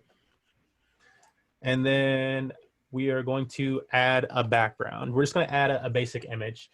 And so most of the images that I've provided for you guys today are PNG images. They could be JPEGs. I think some of them are also JPEGs. But we're going to go into the folder that I referenced in Drive. And in that folder, there is another folder called Solid Backgrounds. So we're going to choose solid backgrounds, and then from that solid backgrounds, and you can also choose another image that you guys want to use, but I'm just going to be using this so you guys can see exactly like the changes and stuff. I'm going to choose the purple background. I'm going to download that. And then I'm also going to download, I don't know, the Seattle City one. Also, there's another nice one from Gasworks that I put in there as well. Amor. Cool. So once I have those downloaded on my computer, and I would suggest making a specific folder on your desktop, you know, on the main window of your computer for streaming, so that you can put all those different graphics in there. But now that I have that background, I am going to go to the sources. I'm going to make sure that scene is selected. I'm going to go to the sources panel. And then I'm going to push this plus button at the bottom that says, when I hovered over it, it says add. One thing that before we get away from it, just as a pro tip on Mac, or actually on anything, when be careful with placing things if you're dependent upon cloud storage, especially cloud storage that manages your system. So that if you use cloud storage that like opens up space, if you use Dropbox or Google Drive or iCloud, and this is what made me think of it, is that like Apple by default wants you to use iCloud to like sync your desktop across devices. And so part of what it does is it will offload files that are taking up a lot of space on your system if you don't use them frequently. And what you can run into when you're doing that, there's a couple of ways around it, but what you can run into if you're doing that is that all of a sudden something that you have attached to, and this is not just OBS, but anything, you can run into something that all of a sudden your system can't see because it's not actually there. There's like an alias to download it there. And the last thing you want to do, especially when you're streaming something live, is to have a file that the system can't find. Because it's there. So if you're on Mac, you might not, and you have the iCloud sharing set up, you might not want to keep your show files on your desktop. And if you do, you want to make sure that it says to make sure that it's downloaded. If you're using any of the, like on Dropbox and Google, you can also, for both of them, make sure that it's like keep offline so that it's always there and available to your system. Otherwise, you know, you just won't see it. Awesome. Cool. Awesome information. Thank you again, Ian, for dropping that, because that Mac knowledge, I'm sure, is very useful to a lot of people. A lot of people that just do, and I know you got a lot of you probably use Macs for just general work because it's a nice work computer, and now you're moving into streaming, and that's your computer. So thank you for that. Again, with that scene selected, we're going to go to sources, the plus button at the bottom here in the sources column. And then we're going to choose, you'll scroll up, it's kind of in midway. the image selection. So we're just going to choose a basic image. You always want to title these, because otherwise it's going to make image 1, 2, 3, 4, blah, blah, blah, blah, blah, blah, blah. So I'm going to title it something similar, BG for background purple. And then this is underneath create new. So notice I have create new selected and not add existing source, since we don't have any other sources yet. But I'll push OK. And then that'll pop open another window for me after I pushed OK. And once this window is open, you're going to browse your computer for that specific file that we want to use. So before I just said that I want to add the file, then I named what I want to have that file be. Now we're going to search that file on our computer. Again, I titled it purple BG. And here's the PNG that I have for that color. And can you drag and drop? I don't believe, you might be able to. Let me see, actually. I don't try to drag and drop. I'm like, yeah, you might be actually able to drag and drop. Let's see. Yep, you can. So you can totally drag and drop. But now we have that image in there. And the image that I have, again, that's it's like 1280 by 720. So we're just going to drag this out and fill up the whole background. I'm not doing anything other than left clicking and dragging. And it's keeping it in the exact same proportions in that way. Right. Cool. Our scenes, what our scenes are your sources files, or are the folders or your sources file? So scenes are basically like a folder. You want to think of your scene, of each individual scene as you make them. Like conceptually, you want to think of it as a folder. And you're putting different things inside of all the sources that go inside of the scene are different things that are going inside of your OBS folder, basically. You want to think of, you can do that. So we have that background on the left side here, since we're in studio mode, and notice the right side square is still black. And that's because we haven't transitioned to the right side. So the right side where it says program is actually whatever is in the live view. So this is whatever I'm technically showing audiences at the time. If I'm live, they're watching a black box right now. And that's the beauty of studio mode, truly, is that I was able to add this image in the background and it still be whatever was originally here. So now that I'm ready, I can push this transition button, and by default, they should give you 3 different transition options: cut, fade, and fade to black. It might just be 2, I'm not sure. But you should have some transition options. Right now, we'll go into transition in more detail, but there you go. And now you've transitioned that over to the right side of the screen, and you have a background image. Dun, dun, dun. I want to make sure that I'm going through a specific step-by-step that I have here. Studio mode, element, adjust the element. Ah, cool. Once we have that element in there, this is a really cool thing. I'm happy I wrote this in my notes. I'm like, it's really cool. It's not super cool, like in that sense, like, oh, it's like a new popsicle. But it is like useful. And that's just locking the source after you have it there.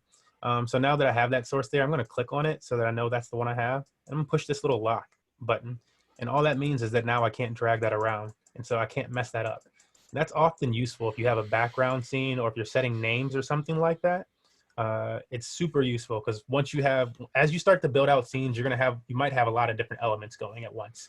You might have videos you can't see, etc. And you might have to resize them, and locking a few of them to that size once you know that that's what is nice. Pointing to, and I know this is true in my edit menu. Alan, would you mind opening up your edit menu? Yeah. Yeah, just up there at the top. I just want to point out, like, there's no undo. So what you pointed out is extremely important, because if you start moving things around, like, and you accidentally move something, you have to figure out where it goes again. Right. Yeah. Yeah. So it's, yeah, that is a little annoying. There's no Control Z. Yeah. That's usually the shortcut, if you didn't know, for editing in general. It's just Control Z and it'll go backwards. But yeah, no Control Z in this situation. The second thing that I think I wanted to move into, so we have our image, and we could add another image. So before we move on to anything else, I wanted to add one more image, and that's going to be probably one of those Seattle pictures. Image 2, I'm actually just going to call this image 2. You could call it something more specific, because honestly, naming it image 2 is not the best option. But but this is like maybe foreground. Let's rename that to foreground.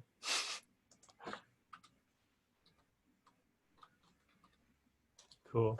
And notice that this will happen to you, especially like if anybody who's dragging stuff in, if you just drag and drop an image, it's huge. It does not fit this frame. So I'm gonna click on that top right, and these little lines right here just mean that that's the image extending. And I have it set that way. I forget where the specific setting, but I can find that at some other point. But just know that you need to find that top right corner by dragging. But if you ever see like the gray area where it doesn't, if you click the image, notice it has those lines and this gray area right here. So if you want to, if there was ever a need to like re-click it, you could just click a gray space and try to drag across if you couldn't find that. But I'm going to resize it. So I'm just going to keep dragging from the top right corner. Again, I'm only left clicking. And then we're just going to make it so that it fits inside. Again, this is just the foreground. I'm just going to make it fit inside of that. So now I have it right in the middle. It's like framed picture. And again, this is only for the preview. It's not shown live yet. And so boom, then I push it live. And now we have that set too. And I could lock that if I wanted to. So that's just to explain those two elements and locking. I did want to, if there's anything with images Ian wanted to do, or I don't know.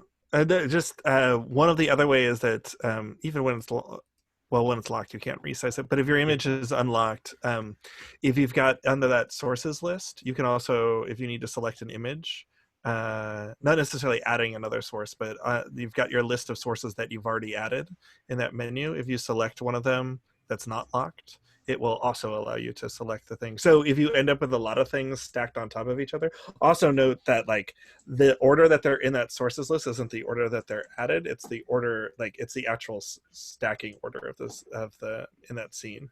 So when you have 5, 6, 20, 100 things stacked on top of each other that may or may not be visible, you can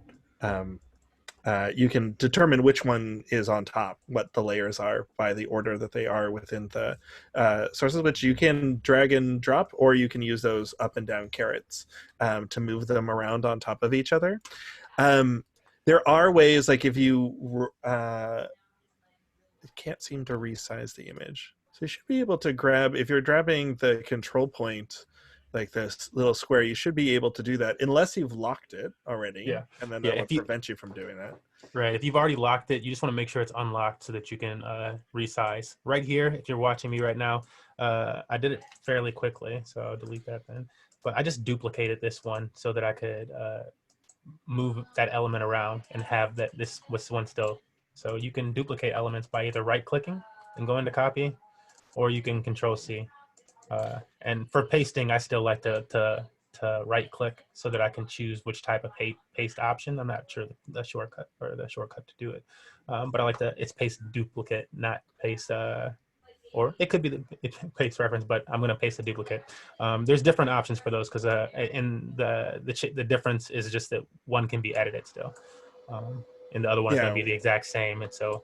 And we'll go into that more. Or if you can and if it's referenced, like if you change one, it will change settings on whatever is referencing, like when you have video files, as opposed to being its own thing. Although there's a whole another thing to get into there with having multiple sources for things and recreating them as sources when we get into like live cameras. But the getting ahead of myself. If you rate, because we've got your composition up right now, can you right-click on your foreground too, and just highlight the transform submenu there? That if you also know exactly what your like sizes are, there's a little bit more precision there. That like this is all based off of pixels. And so if you like, you can adjust pixel by pixel the position of something here, or rotate it, or change its size if you've like divided things up for how they want to work. It will stretch things as opposed to necessarily constraining it. One of the things that's really useful if you start to work with video from NDI sources, specifically Skype, which is one of the things that I'll highlight later, is that the bounding box type becomes really important. But we'll get into that a bit. So you can, in that transition, you can also like as long as it's unlocked, you can hit the fit to screen or stretch to screen as well. So if you drop something in there, you can, as opposed to dragging it around, if you're just looking for it to get to the actual size as opposed to composing it and moving around, there's a little bit more fine tuning that you can get within those menus. See. So hopefully that answers those questions. Now it's a little locked out. Cool. The next element, I'm just gonna push this back up top. Next element that I want to move into, since we have that, was video. So I'm gonna continue to use this exact same scene, guys. We're actually gonna like overlay this scene with a few options, then we're gonna make another scene. Actually, let's just make that second scene now. Let's do that, because I do have that written down. So second scene, so we're gonna go to the right. We have our first scene. Actually, let's rename this if you didn't already. You can right click on that, rename, and we'll call wait. I'm just gonna call it the wait one because it's just an image. I don't know. Now that's my wait scene. And now this is another Mac thing to just throw out there, is that there are versions of OBS where it does not do a good job of renaming. It will not retain the name change, which I think they fixed. But it drove me crazy for a while, and you ended up having to duplicate the scene and giving it a name that was close enough if you made changes and wanted to recreate it. It drove me nuts. But that's one of the challenges of open source software. Sometimes you run into weird stuff like that. Yeah, you just pray there's a nice developer out there that's working on it. All right, so we're gonna have our second scene. So it's titled scene 2, and that's fine because we renamed the first one scene 1. Now we have scene 2, and when I click on scene 2, notice that this whole screen right here is black again. There's no sources whatsoever in it. So we're going to add a video source to this one. And to do so, you want to click on that scene so that scene is lit. And then you want to be in the sources panel, click add. And then we're going to scroll up until we find, media source. So it says media source. It's 2 beneath image, slideshow, and then there's media source. And it has a little play button, a little triangle play button next to it. So I'm going to click that, and then again, it asks me to create new source or add existing source. Since we don't have a source yet, I'm going to call this video 1. I'm generic. Oh my God, no creativity today. Video 1, and then when I push OK, it takes me to the browser window to find that specific file. You'll notice there's a lot of different checkboxes here. So I'm not going to tell you guys about those quite yet. First, we're going to grab a file. And so if you don't have a video on your computer, I do have some MP4s. And then I think I also put some MOVs in there for the Mac users. I think those work great. Actually, did I put just straight up video? No. I need a straight up video for you guys. Actually, I didn't put straight up videos in there for you. The type of video that I did put in there, do grab one of these type though if you want to, because we are going to cover that too. And this is a free design for you guys also. I thought I'd throw in something fun for you, which is these lovely red curtains. Now you get red curtains. Oh my goodness. So yeah, in the workshop, there's a red curtain file. It's an MOV file, so I believe that works for Macs just fine. Open that up, and now we're going to have a discussion. And whatever video you chose is going to be fine for this discussion. You just choose a video. And now we're having this discussion about these tabs on the left here. So number 1 is that it's a local file. If it's not local file selected, make sure that is selected so that you're browsing. Maybe that was your issue if you couldn't get that, because you need to browse local files from your computer. So we're going to select local file. I really don't use it unchecked, so I can't give you even advice on like unlocal files in that sense. I just don't use it that way if I'm trying to get like something from the browser or something, if that's what you use this for. I imagine you use this for like video to video or something. Anyways, local file selected. If we wanted the file to loop, so maybe it was a wait screen video or something like that, or a song, and we wanted it to just play a lot, we push loop. I can push that. It's going to look ugly for these curtains. Restart playback when source becomes active. I usually, for these curtains, is something that I would do that for. We want that to, and that's just like pulling you back to the very start of the video every time, and then it pushes play every time you change to the scene that this video is on. So if I switch from the scene that we just set up to this one, it would start from the very beginning again. And if I didn't have that selected, then it would just continue from wherever it was at. Use hardware decoding when available. This is kind of like one of those system options. I feel like I'm indecisive about choosing it. I choose it when there's like heavy files, I guess. When there's like a really big file, I'm like, yeah, computer, you get that option to like go to that. And I pray that it's helping my computer stay up, because that's like really the only option for that. And even if you have more for that, feel free. Again, my experience is most like there's nobody to really teach you OBS. It's all through experience. You can watch other people and stuff, but it's experience and going through that and becoming a practitioner so long, which will give you that kind of insight for things. Yeah, if you've got a powerful graphics card, it might be helpful, but if you're doing other things, you might not want to bother with it. Check to see which one runs better for you is all I've really done with it. I've not seen a real noticeable difference.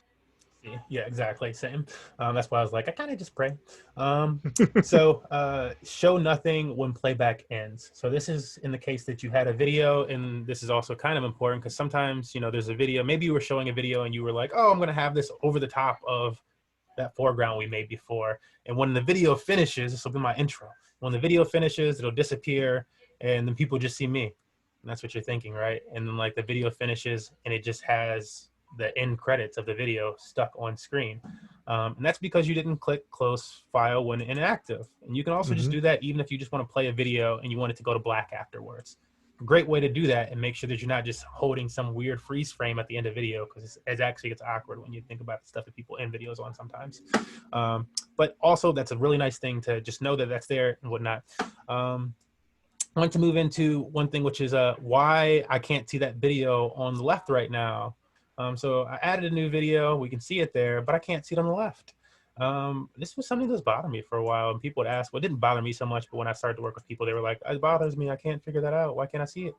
And actually, if you uncheck all these boxes, and push OK, it'll make that video pop up in this pane for you, but you have to uncheck all those boxes, and then you want to go back into that and set it for whatever you want it to be set to. But if you do that, then you can actually see the video, and that's actually a really nice thing. That there's like I didn't find anything on that. I just messed with it enough, and then I figured that out. Mine usually shows up just Right by hitting OK and then coming back into it. Like it never shows it when I'm loading in a media file, which drives me a little bit crazy because I don't know if it's working. But then I hit OK, and then it shows up in the composition on the canvas. And then if I go back into properties for it, then it will play. I'll get it in there. I have no idea why. See, so I feel like the takeaway there, guys, and I'm not sure if you're catching this yet, and this is that you have to be playing with things a little bit, because it's going to be, there's some, but yeah, great to know. So that's how I like to see that. I'm going to set that to restart, and then I'm going to drag this out. So now I do have that, and if I were to switch scenes, it would have these lovely curtains doing that right there. So I'm going to go to that source, and this is set to show nothing again once it's ended. And I also like to have this close file when inactive. And that is for when I have big files and stuff. Because a lot of times people are giving me huge files and they're like, play this 3-hour stream, yada, yada, yada. And you don't want all those files open at the same time. Your OBS is going to crash. For those who ask questions about QLab. So this is useful for people who are used to working with QLab. Same reason why in QLab you have like play and stop video. You're taking it out of the system memory so that it clears the room for it to be able to process something else. Otherwise, it just sticks around there in the buffer until it's told to leave. Sometimes it's better at clearing it out, but yeah, you just don't want those things lingering there. So agreed to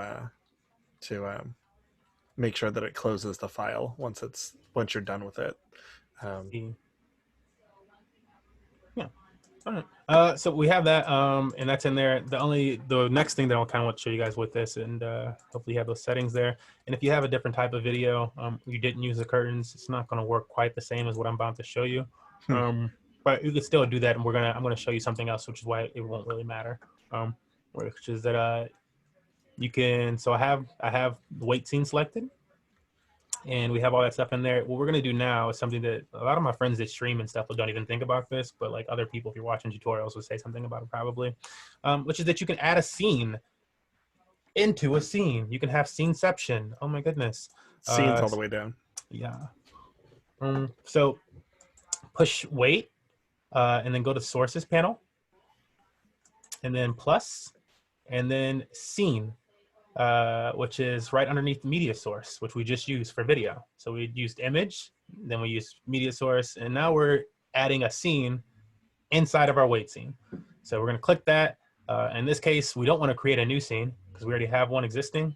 It's the first time we've had a source already existing. And we're gonna click OK on that. So we're gonna click scene 2, and we're gonna click OK. And it's gonna load that there. And remember, this is a video file, and we used a weird type of video or stuff. But what that does do is when we go over here, oops, not quite, I guess. That's the weird thing with the video. Is it needs to be set. I'm gonna loop it so that we get that, because I'm like, this isn't the perfect one for that. I'm gonna set that video to loop over there so that we get this effect that I want to show you guys. So I just wanted to show you, because the purpose of this is showing you, and that's why like it doesn't matter what video you use, the purpose of this is showing you scene inside of scene. And that's just that we can put that scene inside of there, and now we have, yeah, scene inside scene. It makes sense. You can resize that the same as before, so that's why I'm like, it doesn't matter, because I really just want to show you that. We can resize it, so maybe instead of it being a video in this scene, and like you're like, that doesn't really make sense, Alvin. I'm just gonna make another image, or yeah, I'll make another image just so that you get a better idea of why you would do that. So here's the Seattle. This is a Seattle image that I had. I'm gonna drag it and resize it, and I'm gonna put this on top of that video that I have playing right now. So that video is not even gonna matter in a second. Obviously, I'd want to close that so it's not heavy on my computer, like if I'm actually streaming and stuff. So I will. And you can do that one easy way by just clicking this eyeball. Boom, boom, boom. Turn that off. And this is scene 2. And so now over there, I had that scene already over there. And so now I have that same image in that other scene. And so it's the reason that I'm bringing that up is this is a better practice for if you're bringing yourself into a specific scene. It's a better practice if you do if you're having lots of different video elements, like if I had different actors and whatnot, or different presenters on stage, or like on a Zoom call, if I was using this Zoom, I would want to actually make a different scene. I feel like this is my best practice, making a different scene for each individual person and putting them, sizing them up if it's in the Zoom or whatever for that individual scene. And then bringing, if it's 4 actors, bringing 4 scenes into one scene. And in that way, you can overlay them over the top of each other. I could do things like if I want to fade out one of these, so then I could be like, oh, it's a nice fade. And people are like, wow, those actors are fading out so cool. And it's like, you can drag this thing and do it automatically. But it starts to let you to do things and get creative. And we haven't even used any filters or anything like that. But it lets you to manipulate things that much better. You could, of course, not create the new scene and just keep layering things on top. But again, it keeps it that much cleaner. It keeps them all separate. You want to think about this as folders, and it truly is a best practice. Yeah. And I just wanted to add that it sort of makes sense if you think about the fact that it's open broadcast software, right? So it's broadcast software. So you think about like the picture-in-picture over like a newscaster's shoulder or something like that. Like instead of recomposing something smaller, you want to like the picture-in-picture is a scene within the scene. And so it's that sort of like logic that you're creating the picture-in-picture sort of setup for it. It's really like, yeah, it becomes a really, really powerful tool once you start adding those things together. Cool. There's only so many more of these that I want to go through. The next thing that I want to add is something very simple that we would add to it. So I'm going to click the weight one. Next, text. So you might have text for your scenes, for your stream or whatever, already developed as an image or something like a PNG, so that you don't have that, with a transparent background. But if you don't have that done, or you didn't want to, maybe you wanted to be changing text on the fly, or it's last minute, as long as you have that font downloaded on your computer, so you need the font downloaded on your computer, maybe that's more of a design person thing, but if you have that font design on there, title this. You can title it text, or you can title it like, I'm gonna title it soon, because I'm just gonna say stream starting soon. And then you can choose your, once you're in there, so I'm gonna go through that slowly again. I want the text, I click that, I'm just gonna do the whole thing. And then I titled a new one. And then, so to open that back up, I'm gonna right click on it and go to properties.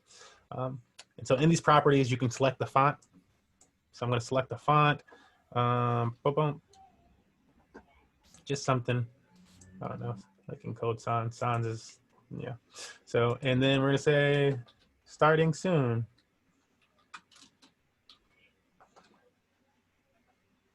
Cool. So that's very simple. If you want it, there's a little bit more that you can do with this stuff. You could scroll down with this little scroller here. You could change the color. You could select specific colors and drag around and whatnot if you want to do it that way. You can change the opacity. This is often very nice. This is just one way that you can change opacity, by the way. As we get into filters, there's a bunch of ways you can change opacity and stuff in this. But you could change the opacity right here. And opacity is just transparency of an object. The background color. So specific in the background color would be like if you're imagining captions, closed captions, and they have that black text behind them, it's going to create like that type of background. That's going to be around there. And then, I don't think I switched it. And then, whatchamacallit? Oh, it's because I have it turned down. I was like, I don't think I switched it. Yeah, I have it like, it's not, you weren't able to see mine when I switched it to a color because I had the opacity of the background turned all the way down. But if I pull that to the right, oh my goodness, come on computer, it should show that. Text alignment, so all pretty basic. Oh, go ahead, Ian. I was just gonna say, Robin was pointing out that we're in about to hit break. There's a couple of things that one thing as you're changing settings, one thing that it reminds me is that whenever you bring in one of these content types, like the properties for it, even if you reuse it, are like remain the same. So if you go into another scene and you're using the same piece of content, well, this works for video feeds.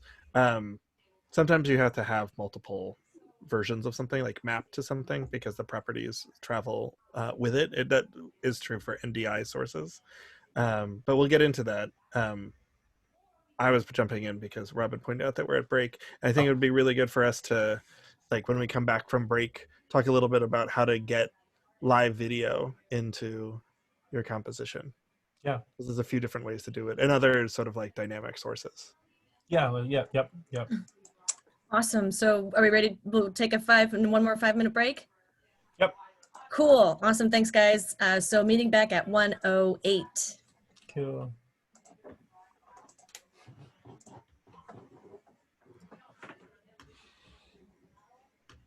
Got my message about that. Yeah, great. Yay. Going on again. And thank you. And we're back. All right. Kind of wanted to jump in with this question that I see at the top.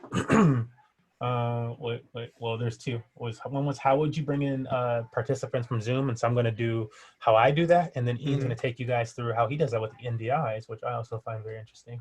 We find what each other do is very interesting. We nerd around each other. I really do. I love to learn. Yeah. And what was the other question? Where did it go? Bring participants. Oh, the other question was why I don't understand why the scenes are stacked the way they are right now. What's the purpose of stacking those scenes over the top? So not getting the understanding of that. So I'm gonna kind of show that. We're gonna do two birds with one stone. We're gonna bring the Zoom call into our OBS, and then we're also going to make sense of this overlay since it's images right now. But let's imagine it as people. So we'll try and do that as people. So to do that, I'm going to start by making a new scene entirely. This is going to be scene 3. Again, I told you like it's best practice. I like to make new scenes. Oh, we need your screen. Oops, screen share. Oh, sorry, lo siento. I am horrible. I think you guys said this view is the best for you. Okay, so yeah, so we're gonna make sense of this scene. We're gonna make sense of this. So I'm gonna create a new scene. So I made scene 3. I'm gonna delete that and do it again for for you guys.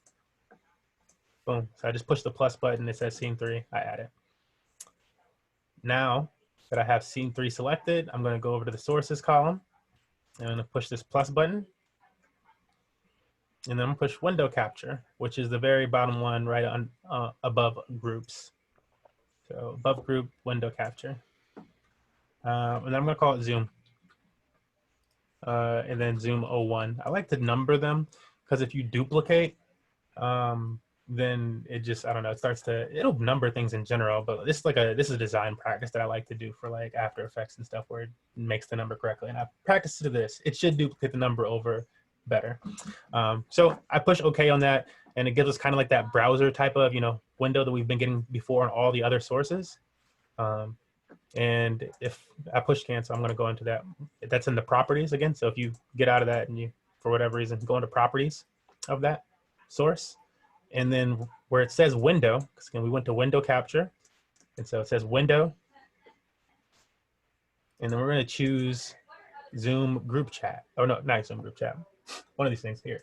Actually, what I need to do is I need to make this a little bit bigger. Oh, that's my issue right now, is that actually that I'm screen sharing, which is going to cause an issue with that, which is why I like to use the virtual camera for Zoom. So let me do that real quick, guys. I'm going to extend my screen. I know you guys were saying it was small before, but I'm going to extend it as wide as possible just so I can show you, and then I'll come back into this mode. But I just want you to be able to see it as I do it. Oh, my virtual camera is still on. Great. Cool. So here's my virtual camera. I need that to be, like, is that gonna work? No, maybe I think actually what I need, like, is a full screen or something.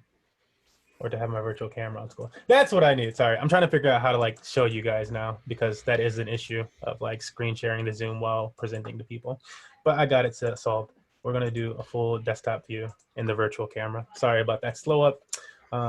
This should allow you to see. That's always the tricky thing. Everything that I'm doing. So I'm gonna make that bigger. It's gonna look really crazy for a second. And what we're practicing on again is, make this huge, is scene 3. So I'm in scene 3. We have that browser source. You guys aren't having the issue that I just had because you're not presenting right now. And you're gonna right click on that, go to the properties window, and then I'm gonna choose Zoom meeting. Before it wouldn't show me Zoom meeting. So, and that's another, that whole process just I've streamed so much that's been an issue. So now I have that up there where I've had to be streaming and presenting and blah, blah, blah. But now I have that up there. We have the Zoom meeting window capture. And hopefully you look at my left side right now. And then, boom, I can drag this out by the same way we did the image. If you hold shift or something like that, you're gonna mess with the proportions. So I would not do that. You just wanna hold, drag out, just drag out. So just drag out. And then we're gonna kind of move into filters with this a little bit. So I have him in there. And this is a 2-part thing, because usually people would say, well, this is an individual scene, right, where I have him.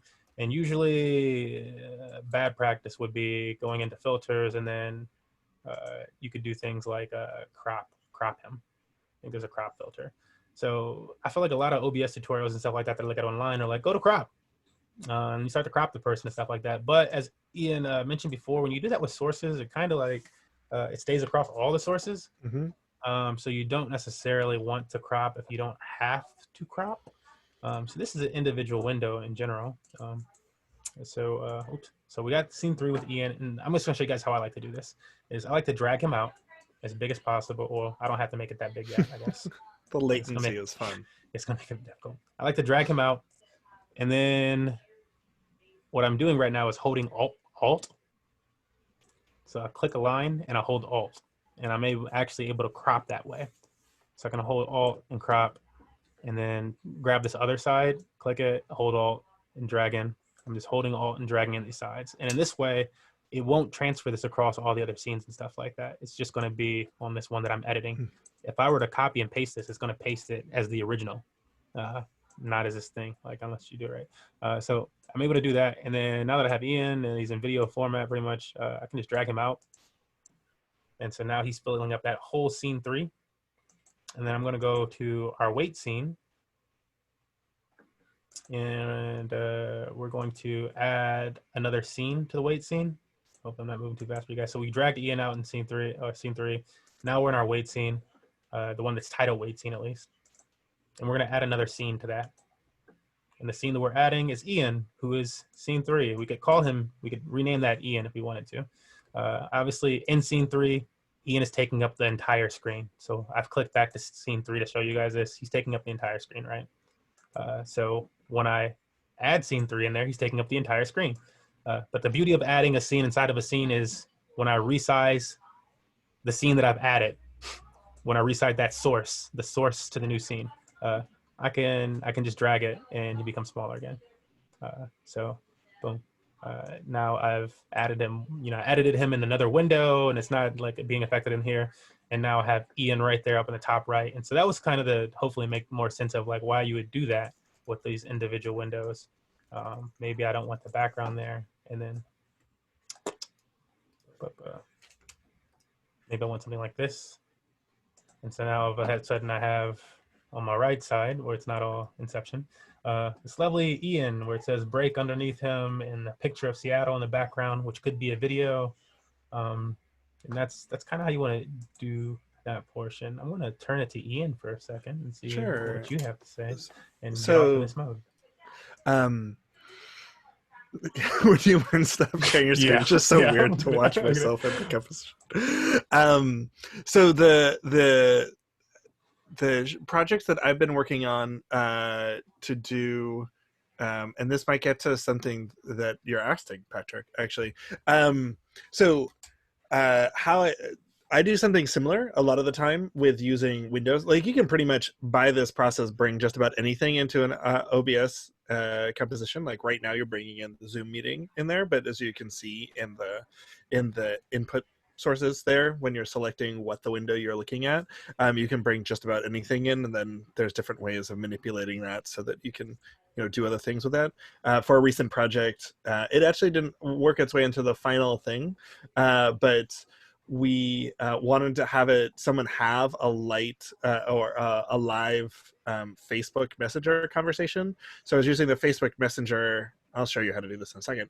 A Facebook Messenger chat that a couple of people are on, and then we're using a luminance key in the dark mode to be able to get rid of the background so that just the speech bubbles terminate, and it was all cropped around as well. So then somebody could be in this group Facebook chat. You could do with any chat platform. We happen to be using Facebook, but anything that's having that's feeding an information or is visible to the system, you can then capture that window, manipulate it, compose it on the scene, on the canvas how you want it to be, and then people can interact with it. So it's a great way to bring in interactivity as well without having in a really simple way too, whereas opposed to working with some having to program something in the background, that you can use a lot of existing things and manipulate it slightly so that they are able to if you're able to bring that type of thing in. I'm gonna share my screen. I'm gonna go out of studio mode for this. Yeah, and to answer that question real quick, if I can get to that, with the Zoom thing, that's a Zoom issue. You're like, oh, so if I create all of those and you have the individual actors, I could show you what I like to if we had the Zoom, I like to have it in speaker mode, and then I like to make a long bar, kind of like how I just edited Ian. Mm-hmm. I like to crop a very long bar across the top, because that's if you have it in speaker, then it shows 3 or 4 people in that top view. Right. And I'll drag those people out, that one of those boxes out, to be big enough for an individual scene. And then that way, if it ever messes up, I can just drag over to the next person, hopefully. And it's a really quick fix. But the ultimate answer to that is to have a Zoom where it's very controlled. If you're going to use Zoom, you need we do this for my gaming streams, we use Zoom, but if I were to be more efficient, we move to Team Meets. And I'm suggesting the people that want to do bigger productions like that, and we want to allow people in to actually consider, like, I'm not sponsored by Microsoft, so, like, and I don't generally like Microsoft products, but to try out Team Meets, because they allow you to pin multiple sources, like the questions that you're asking about that people have this issue with Zoom and stuff, like, oh, well, then people in and out, blah, blah, blah. That does not exist with Team Meets if you're controlling it and you're pinning, because you can, I experimented with like once or twice, and like from what I did, I only pinned like 5 people because I didn't need more than that. But I pinned 5 people, you know, you could pin 5 people and then size them up to however you wanted them to be sized. And then whoever's dropping in and out of the call, doesn't matter, because those are your sources pinned to that. So I would say if you have that situation and you want to do that, consider not doing, I know it's breaking trend. You don't get to be as hip and mainstream as Zoom, but using Team Meets is going to be your solution there. Well, that's actually a good way of starting to talk about some other aspects, which is one of the limitations of Zoom is that, like, it's very restrictive what you can actually get out of Zoom as well. And part of it is also, and this is getting a little into a meta conversation, is one of the big limits of, like, one of the big limits of Zoom comes out of the way that Zoom works, right? So one of the things that makes Zoom, like, popular right now is this ability to do like lots of people in one grid view, right? That before that, like Skype did like 4, and now they're up to some more. But that grid view, and the reason that that's capable, or Zoom's capable of doing that, is because they're taking everybody's feed, they're processing it on their server, and then sending you like one stream, right? They're sending you what you want. They're offloading that recomposition between the grid view. So when you're getting the grid view, like when you see the recording, you're getting like smaller versions of those videos. You're not getting the full video. And when you're picking one person and you're moving that over to like Zoom servers versus your own computer. So when you're instead using any of the peer-to-peer systems like Skype or Hangouts or Meet or any of those, that limitation had existed, and they're overcoming a lot of that right now. It's interesting, the project that's what I'm going to jump to. I'm going to jump to like a fully done project, because some of the stuff is already built into it, so we can like jump ahead like we're in the cooking show when we take the cake out of the oven. Like in the process of doing that project, at the beginning of it, like one of the reasons that we didn't keep everything in Skype, because we were using Skype a lot, and I'll get to why in a moment, one of the reasons we didn't use this because you could only see 4 people large at a time, and we had 6 performers. They all needed to be able to see each other to be able to like recognize what was going on, and you could recompose it. And then by the end of the time that we were like presenting the project, I could see all 6 people on our Skype feed at the time. And so we, in the way that we built it, and if we have time, I'll show like the schematic for how we put it together, that we were doing Zoom and Skype at the same time.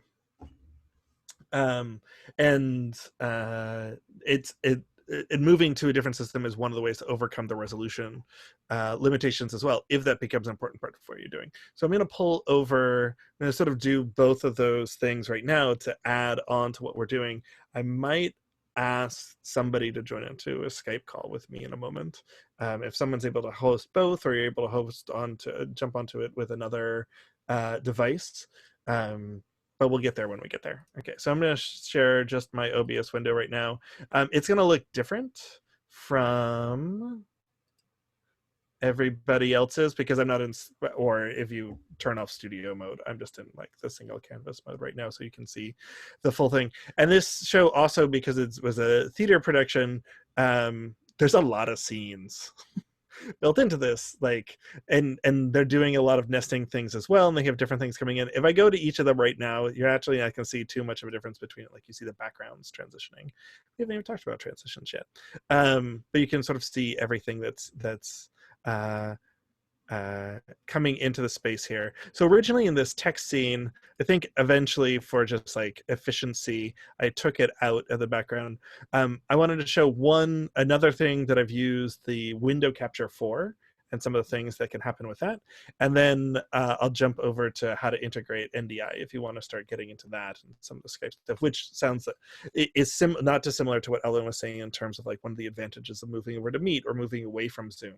Zoom's super convenient for a lot of reasons. It's also super limited for a lot of reasons, and not intended for that purpose. So just confirming and give me Alvin, can you give me a nod if you can see my pop-up of sources there? Because I'm only sharing the OBS window. Okay, cool. Good. So you actually might notice that I have a couple of other input devices here. It's because I've added a couple of plugins to my OBS here. I've got something called a Siphon client, which will allow me to interact for those who are talking about QLab or with, like if you, Isidore, if you do media design, for live performance, you've probably used Siphon before if you're trying to get a source from one place to another. And I've also got this NDI source, which I'm going to come back to. And you probably don't have, unless you do telematic music performance, you probably don't have a Jack input client. I also haven't gotten the Jack input client working for a project yet. It's just there because I had something that I'm trying to play with as well. So don't feel weird that you don't have those things on it. There are things that I added to it because you can extend what you're doing as well. And so also, if we don't have the time right now to add these things in as you're playing with things, don't worry about it.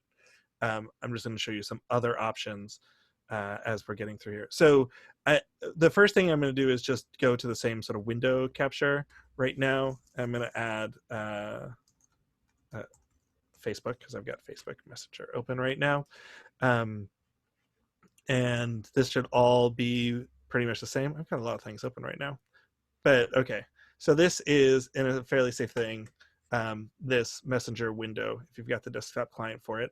And I'm doing the same thing as we've been doing before. One of the downsides to this within the, I'm gonna just fit it to screen. Some of the options aren't necessarily for everything. And this is going to allow me to talk about some of the filter, start us talking about the filters as well. So one of the things that's interesting about this is that now I'm going to do the same thing that we were just talking about. I'm going to hit my Alt. Make sure I've got the right thing selected. And start cropping into the sides. So this is just something that we did on a recent project and get rid of all the stuff that we don't want to see because it ruins the magic. So I get rid of this up, like person name. It's like collaborating with Kates. Don't have the message in there. So we've got this lovely Messenger window that we can have. And actually, I'm going to go into Messenger, which you can't see right now. And if I'm going to scroll slightly, you can see it live scroll insofar as what's happening as well within my window, hopefully. So you can see that this is all, I'm using this conversation specifically because it was a test of doing this. And so I know that this is good content. One of the things that we wanted to do at one point was actually, because now, I can play this video that was sent to me via Messenger. And so this is something that we just didn't integrate into a show. So this is just like a cool trick that you can do. I can go ahead and stop that. And then we'll talk more about filters. I think go back and forth a little bit more about filters. But the way that we were integrating this into a show, nope, I've got the wrong thing selected. I want the filters for the Facebook, is that I'm going to add a luminance, a luma key. I'm not going to name it right now, but you can. And even based off of that, because it's based off of Max, now you see that I've, because I'm in the dark mode for this, sure, that now it's eliminating that background. So, extending essentially what Alvin just did as well, insofar as like different ways that you can bring interactive elements. And all this is a window capture of another application, cropped down to the information that I actually want. And then whatever happens in that window becomes usable. For there, and then every time I come back to this, it would be usable. There's a little bit of a delay on my screen. So okay, the other thing that I'm going to stop sharing my screen for a second because I'm going to go into a completely different program for a moment. I see the chat goes away for me slightly when I start sharing my screen. It gets minimized. So yes, doing like you can directly integrate with Jack. We're not going to get too much into Jack. It's much more complicated than we need to right now. Okay, so I'm going to start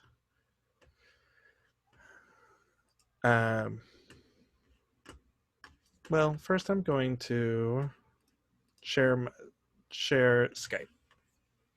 So this is another trick that I use. Here we go. So right now I'm the only person on this call. This doesn't matter as much as going into the preferences, and deep in the Skype preferences, and I believe it's in calling. Go ahead and calling. You see my calling Skype preferences there. We go into advanced, and it has this neat thing.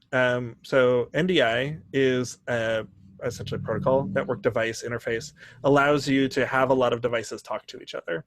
And it's really useful. It gets used with cameras a lot, like in broadcast scenarios, because it allows them to, like, different manufacturers to talk to each other. So if you got like a hardware broadcast switcher, a lot of this is around using like network devices. So you can use lots of different cameras, and there's sort of a consistent protocol through them. If you can you try to do a full display? People are saying they're not seeing the preferences, and I wonder if like a full display would show it, not just the window. I'm sorry to cut you off. No. Let's do the whole. I'll just do desktop one. Share. Okay, here's my desktop, and we'll go back into the Skype. Okay, so hopefully now you're seeing this, right? So I'll do it again. Is that I'm going into Skype preferences, calling, advanced.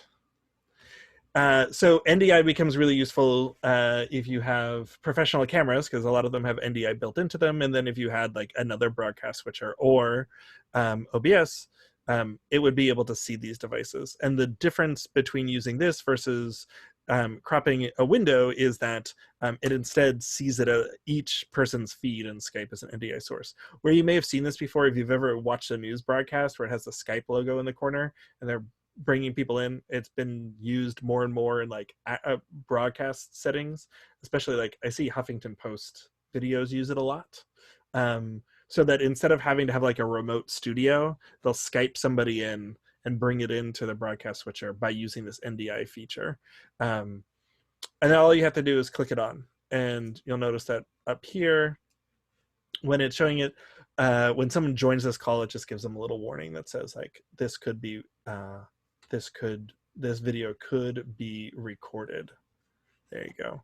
So what I'm going to do, I'm going to share the link for this call. And if someone, I just need one person, can jump onto this call with me. And even Alvin, I don't know if you can run Skype at the same time, Alvin, but because you've got a green screen, it might be useful.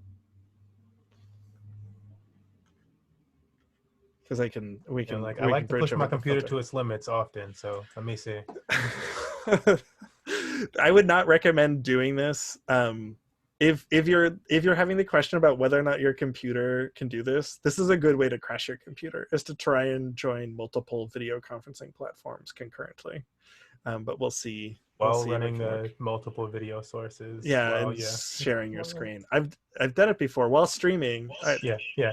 Oh, there we go. And just mute yourself. And I'm gonna, okay. I've got Claudia.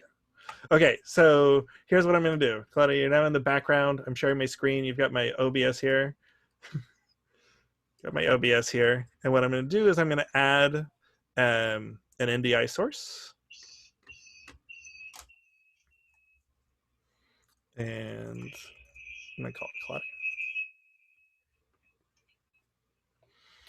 Claudia. And you can...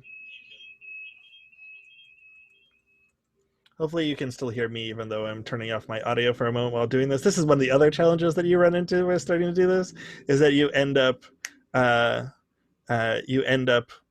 with feedback for things. Oh, my call ended. Let's try that again.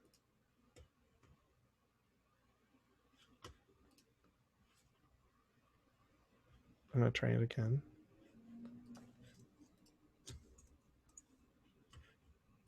Start this meeting.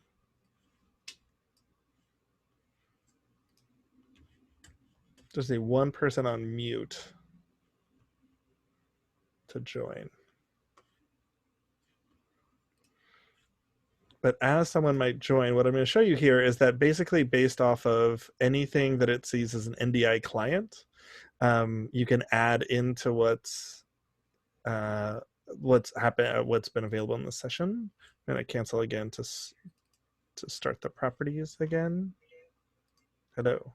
All right, so I've got Johnny. Add you here. So there you go. So now I've been able to, through NDI, I'm getting you through your Skype connection. There. And then every one of those becomes an individual video that you can work with. So you get a dedicated stream from each of the people in it. If I were to show you other scenes, I'll come back to the scene in a second, but if I were to show you each of these scenes, if you can see at the top of my sources, you'll see somebody's name. That's because these are each somebody's Skype feed that's coming through. When somebody's not connected to the Skype call, it's invisible. So that's why I needed somebody to join in as well. So Jenny, I've got you here, your name Claudia as a source here as well. And I can apply any of the things that we've been talking about in terms of filters. Though you've not got a green screen up, one of the things that I can add to this, and we haven't talked a lot about filters as we go into chroma key. I won't give it a name here. And I'm going to pick a custom color. I'm going to try and do something yellowish to match your wall. Go away. Too much. And so you can start to play with this. I'm not doing it like if you've got a proper green screen, you can start to get rid of things. And you can also change the opacity level in each of these for each of these feeds. So now I've been able to add you into my scene through, and you're a dedicated thing. So for this project specifically, and one of the things that I like to do, because then I essentially am able to treat anybody who's on the Skype call as though they were a media source, and whatever they do is what appears on the in the canvas. And so that's been how I've been pulling people in a lot with the NDI. A couple of before we jump into, and we should probably talk more generally about like filters and what they can do, and that as we see this tree twist and turn behind Johnny's semi opaque face. So yes, the Skype, so a couple of things. One thing, you'll notice that Johnny is growing and shrinking. Skype has an adaptive stream. All of them do. One of the nice things about Zoom that you would get is that it's fairly consistently sized, so they're doing the processing on their end. This is where the downside of Skype. So I mentioned this before, if you go into properties, if you go into the transform, and bounding box types, set it to stretch to bounds. And so what that will do is make sure that whatever size video Skype's sending you, because it will change sizes, as opposed to doing it where it jumps around, it will make sure that it always does it to the bounding box that you set. So I've set it to be here full screen, and similar to anything else that we've done before, I can change its size as well. And now, and I can move it around and compose with it. If I were to do that with without sending the bounding box, it might grow and shrink based off of the variabilities across our internet connection and Skype sort of making that grow or not. Yeah, and then another limitation to this is that if I want two of these, so if I want or want Johnny now to appear in both in two scenes, I'll just copy and paste this over. If I change the settings in one that apply to the apply to this NDI input, so if I go into the filters for one, similar to what we were talking about in terms of crop before, they say consistent across multiples. So if you wanted to change what is being keyed out, or do an entirely different key, I close that, I go back to the other scene, and it doesn't maintain those settings. So one of the things to keep in mind if you do want to do bringing somebody into a composition in this way is that you essentially need to set up a different NDI feed to use the filtering in multiple ways. And so that cuts into tricks around like different levels of opacity as well. even if they're overlaid with one another or not, which, you know, you get into those sort of composition things. One of the other things that, you know, Alvin you were just talking about in terms of when you bring somebody in and do the crop, if you have someone who's appearing in multiple scenes, and for the setup that we were using for this project, we had dancers in front of green screens, but we had the cameras so that they saw beyond the green screen. If you want to crop down to the green screen, doing it as a filter on the source versus doing it on the individual sources in the scenes, like doing it as a filter on the feed coming in, can be useful there, so that you have the same crop to that each time. And then invariably, when you have performers who are set, like if you're rehearsing and they're breaking down and setting up each time, having the ability to do a universal crop for it every time is really useful. Johnny, I'll move you out of those so you don't have to be so confident about. Robin, to answer your question, the studio mode button is down here over in the lower right in controls, which I'll here so you can see side by side right now. Because it's a lot for my computer to run a Zoom meeting, a Skype meeting, and OBS at the same time, I'm gonna stop sharing in a bit. And so this is something, you know, it's one of the more advanced things, but I know that, like, Alvin, when we first were talking about did the field trips and the Monday meetings with the Transmedia Performance Group, that I was really interested to see, like, how other people are getting people into their compositions and working with that. Because I found through working on a completely different project. We were trying to get multiple Zoom meetings into one place. And one of the options that we explored was this NDI option. It's not built into, you have to get a plugin, which I'm going to put into the chat, so that you can add on the ability to see NDI sources in that way. That's one of the other nice things that I like about OBS, is that if there's a source that you're not able to get in through one of the onboard ways of composing video, that if you wanted to interact with something, because it's open source, there's likely somebody who's working on it or interested in getting the same sort of source into things.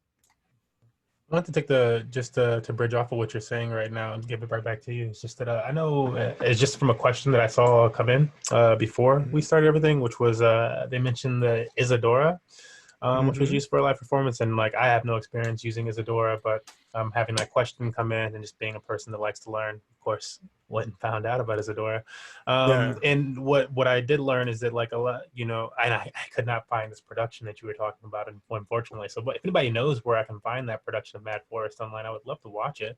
But from the research that I did with Isadora, I would say that, you know, not quite as similar, you know, as like, it's not quite the same as like a StreamYard to a Restream. But it seemed like very much like the capabilities of the Isadora software could be accomplished with OBS. Like, I was seeing them, you know, there's different things that they were like, I saw something where he's doing like wiring and stuff. There's different things that you can do. I would say, you know, like, it looked like a very nice software. I would say it was very nice software.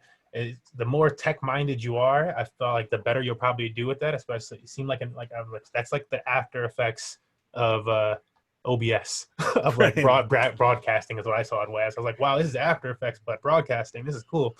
But it would take me some years to really get the hang of it. And I'm like, OBS seemed like more. It's the iPhone of broadcasting. You know, it's everything, or what iPhones are supposed to be. I'm like, since Jobs. Everything is supposed to be very obvious and easy to use. And so, and then you also have the ability, it's open source. And so people and new creators are always, you know, making those updates for you, making new plugins, which is what we're using and stuff. You can always integrate those plugins. And when those plugins are added, and this is like the difference between that and Isadora that I really wanted to get to, is that when those plugins are added, and not that Isadora didn't have platform plugins, but they were that much more simple. They're that much more simple for OBS when they do come in as a plugin. You can still layer scenes on top. You can still do wiring. You can still do audio things. All these things are accomplishable via different plugins. So you just have to search out those different plugins, download them, put them on your OBS, and then it's for me for visually and I know how to code to a degree and stuff like that, but that just like I was like that looks complex, especially if this is a beginner. This is a beginner OBS tutorial. I'm looking at that like 2-3 years. I can probably be good at this. Like, Yeah, so. and I'm coming out as someone who is like proficient in Isadora, and for the projects that we've looked at, because there is in Isadora they're called actors versus called plugins, right? So that you have all these different things, and it can also see a lot of things that you can pull in, or like any sort of input that you can have that and it has like NDI. So at various times we've looked at using it instead, but it is a lot more complex. So if you're trying to layer video over each other, like there are things like effects wise or interactivity that you can build into Isadora that you can't do in OBS. But like I would say that it like you'd have to push OBS really far before you're like, oh, I need something more. Maybe now I should learn Isadora and go in to that direction, because it can work with video in the same way, but you're not going to get there as fast. Yeah, and I just wanted to connect that because I was like, I know somebody brought it up, and so you're probably thinking about it for your production, and if that's stopping you at some point for live streaming, that's really why I wanted to bring it up, because if it's stopping you for live streaming, like this seems so complicated, it's because that's a more complicated software. Yeah, I think, you know, from what I've seen, it can accomplish a lot, and I'd like to dive in more and stuff like that, but like, as Ian was just saying, as that's needed, because if it's not, you know, you don't need to overcomplicate things. Yeah, I also don't think, I can't remember correctly, I definitely haven't tried to do it directly, but someone might in the chat actually might know better. I've never tried to actually stream directly from Isadora anywhere. Like I would still, in my imagination, as I think about, like, you could do all the video effects that we're doing, but I still think that you need to capture it in something like OBS to then stream it out or do some sort of screen capture. See, I wasn't even sure about that portion of things. I'm like, Yeah. I'm watching them do all this, but I'm not seeing the guide push, you know, stream or anything like that. It did look like a really nice composing so of things. Patrick confirmed that he knows somebody who is doing the Isadora show, and then doing a screen capture and sending it via OBS. So it's like it's asking your computer to work that much harder as well. You want a nice computer. I know that there was a couple of questions that came out of the NDI. If you're going to use Skype, the Skype meetings are free. I'm just using this free version of it, and that advanced setting is just built into it as well, so you can it allows you to record in more basic ways as well. There is a watermark that it puts into the bottom corner. You can crop it out. That's what I do. I just crop it out if it becomes obvious that it's there. Oftentimes when you're dealing, like when we've been doing dance shows in which you're getting full body anyway, because you're overshooting the green screen a little bit and then cropping in, you end up cropping it out anyway. So it's free and you can use it that way as well. You do have to watch out for that feedback. In the production that we've been doing, we've had Zoom actually do the audio and then using that in and out to OBS, and then because Skype actually handles audio, it's not as good as I've found in the way that Zoom does it insofar as doing feedback cancellation once you pull it into the system. Oh, that's interesting. Sorry, Patrick, just like Patrick in the chat, I was like watching this happen. And it's like vMix into Isadora into OBS. I was like, yeah, that's a powerful computer. That you're gonna need to like manage all of those things. Multiple streaming software at the same time. Yeah. Just super quickly, I just want to do a quick time check. We we're a little over what I had originally put out, but I think that's fine. Everyone's still here. That's awesome. And I hope that's okay with you guys. Yeah. You still have the time. We're just starting out here. 10 minutes before, 3 hours, which I think is definitely when we want to cut it off. So I think now is definitely a good time for major Q&A. If anybody wants to pop on their mic because they don't feel like they want to type it, I think now's a good time to do that. Mm-hmm. There is a question in the chat about audio that Viviana is asking about how to pull audio in. I can start and then Elvin jump in as well. Is that so you can through the various inputs that we have, like you can here, I'll share my screen again, and I think I can get away with primarily sharing the OBS. Oh, that's not resizing. Okay, hold on, just one sec. I'm gonna do just OBS right now, and I'm still in the old show as well, but I can pull out. I'm just gonna pull out the mixer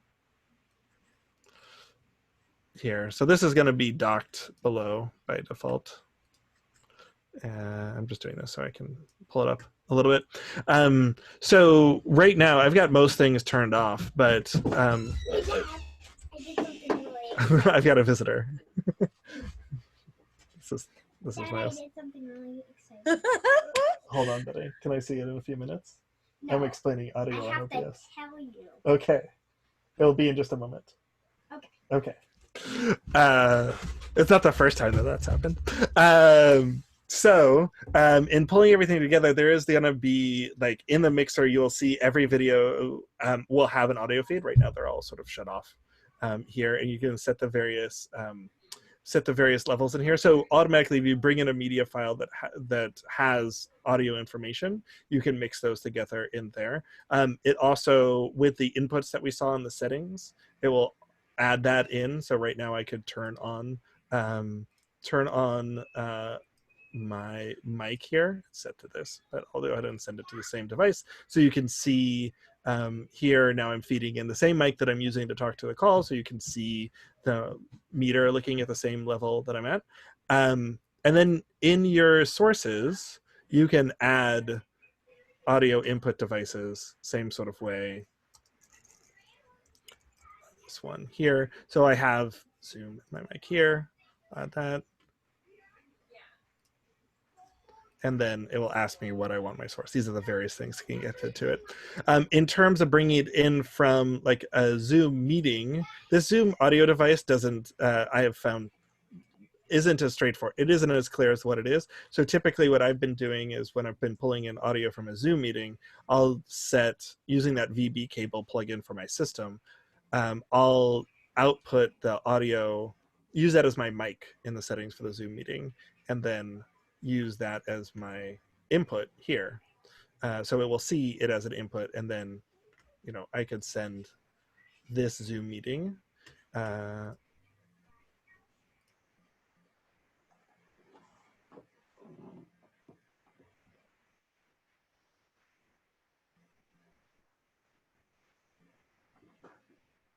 Oh.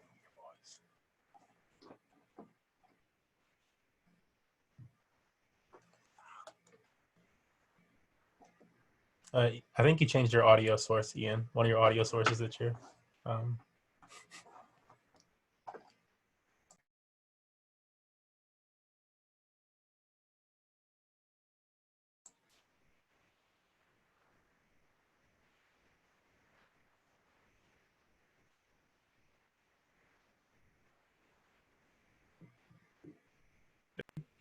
Here we go.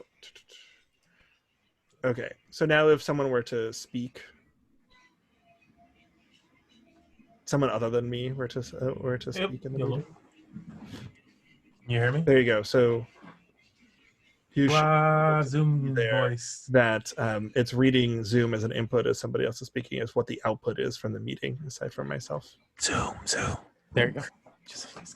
What about two people talk on Zoom? Could Alvin and I both talk at the same time or no? That you can't hear it. Okay. So I actually, typically when I'm running something that's connected to Zoom into OBS, I'll actually connect to the Zoom meeting separately. On like my phone or a different device, so I can participate in the meeting and talk to people on it and take the audio directly into OBS and not have to worry about trying to figure out how to route it through my system, which you can do through the AB cables and the CD cables, but just keeping it isolated is my preference. Yeah, I think what Ian's saying right there is, like, if you're just the background tech person or whatever of a production, that's often very it's all very useful, like, knowledge, and like trying to separate the two for those purposes can really help out.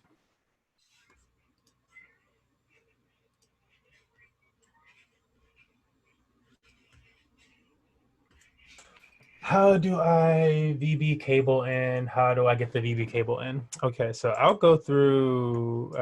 I think you're screen sharing. Unless you want to download. Like, it's just like so it's a simple download process. Let me go here.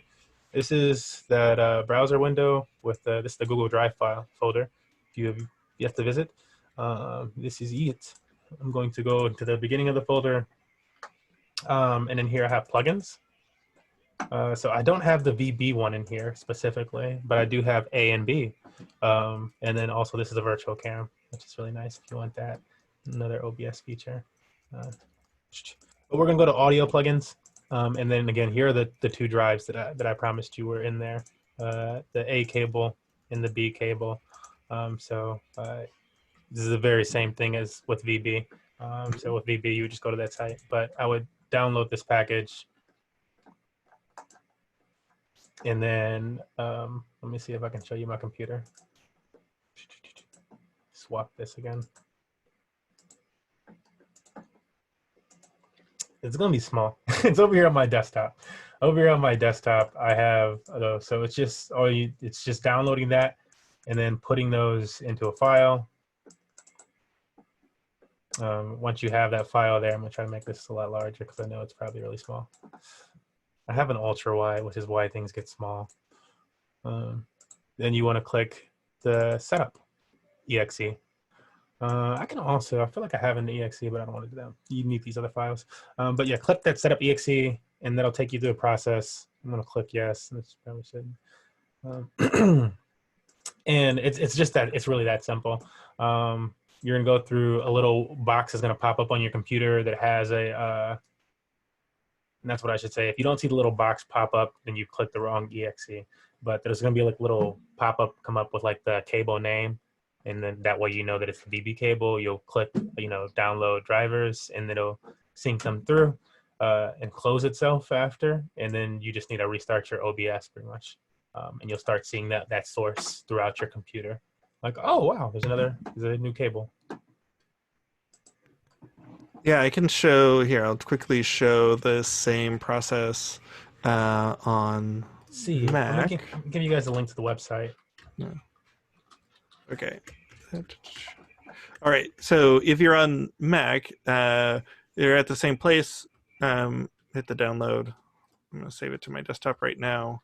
It's a relatively small DMG. I'm going to verify it. I'll pull the window over when it does. You end up with a packager here. This is just the regular VB cable.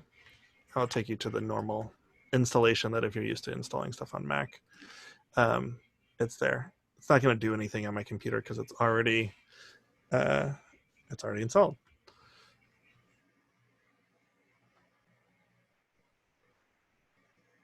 Effectively, anything that's it. Making sure there we go. So now in any program on your computer that actually can see different mics, where you can select your audio source or your audio out, or in the system preferences, it will give you that option to select the VB cable as well. But that's it.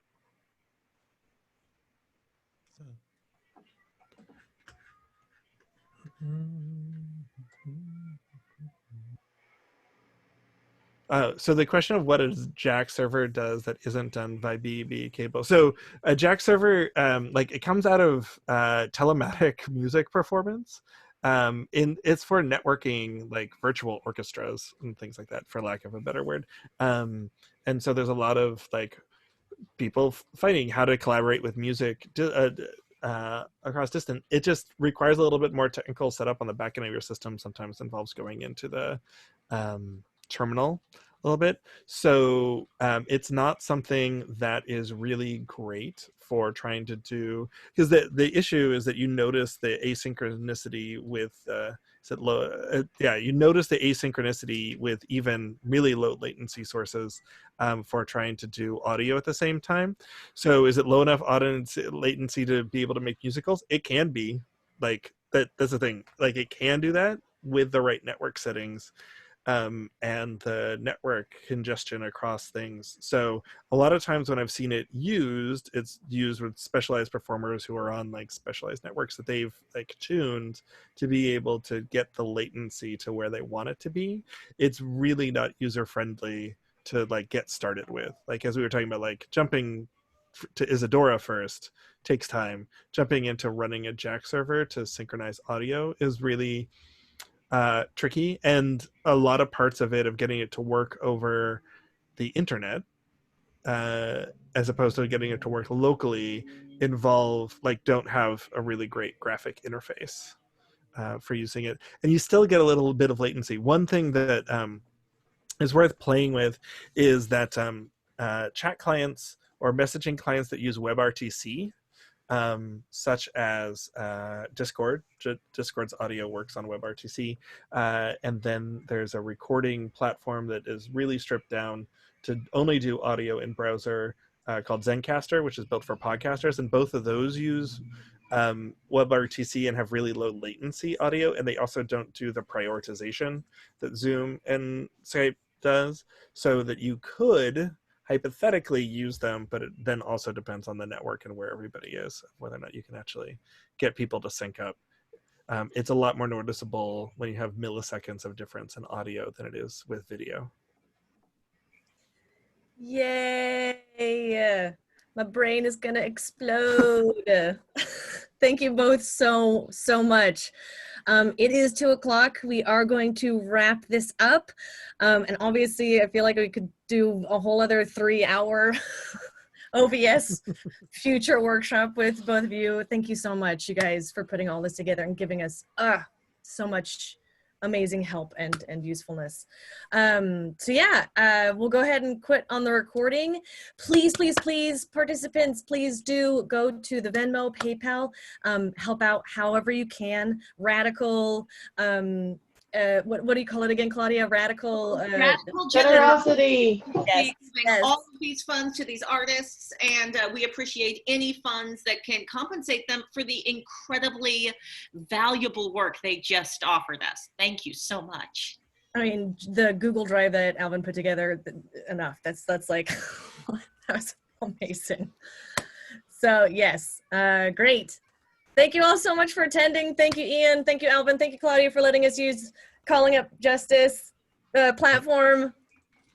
Have a I great just dropped my rest email into the chat too, so if people have follow-up questions, because we didn't get into transitions. I realized that, like, we totally, like, there's so many. It seems like there's not that much, but yeah. So I don't want to make promises for the future. So I do want to recommend that everyone in this space reach out to Ian, reach out to Alvin, and if you want to use their time, compensate them for it. But these are really, really smart people. Calling Up Justice will attempt to create another learning skill exchange space in a couple of weeks, but we make no promises about what it will hold and what will happen inside of it. We're working ourselves as a tech co-op, so these mostly manifest when people like Robin and Ian and Alvin say, yes, let's manifest this. So thank you so much. And last bit, I wanted to just say, we will send out an email that has the recording of this, and I'll attach the document that I said I had. It has the agenda, it has the Google Drive, and it's got, I think, as many of the different resources that everyone's been putting into the chat. So all that's in there, you'll be able to access it outside. So. Awesome. Thank you. Ian, did you put your thing in there? Did I see my email? Yeah, I can put it again. Sorry. I can put it. Oh, I see it. Ian, I toast your lip. I just missed it. Yeah. Okay, there we go. Awesome. Thanks so much, everybody. Thank you, guys. We'll see you next time. We'll see you on Monday. See you guys. All right. Thanks for nerding out with me, Alvin. Yeah, seriously. It was fun. And thank you, Robin, for keeping us all organized. Yes. Okay. Claudia, for just being an amazing person. The same. You are. You deserve it. Bye. Bye, everyone. Bye.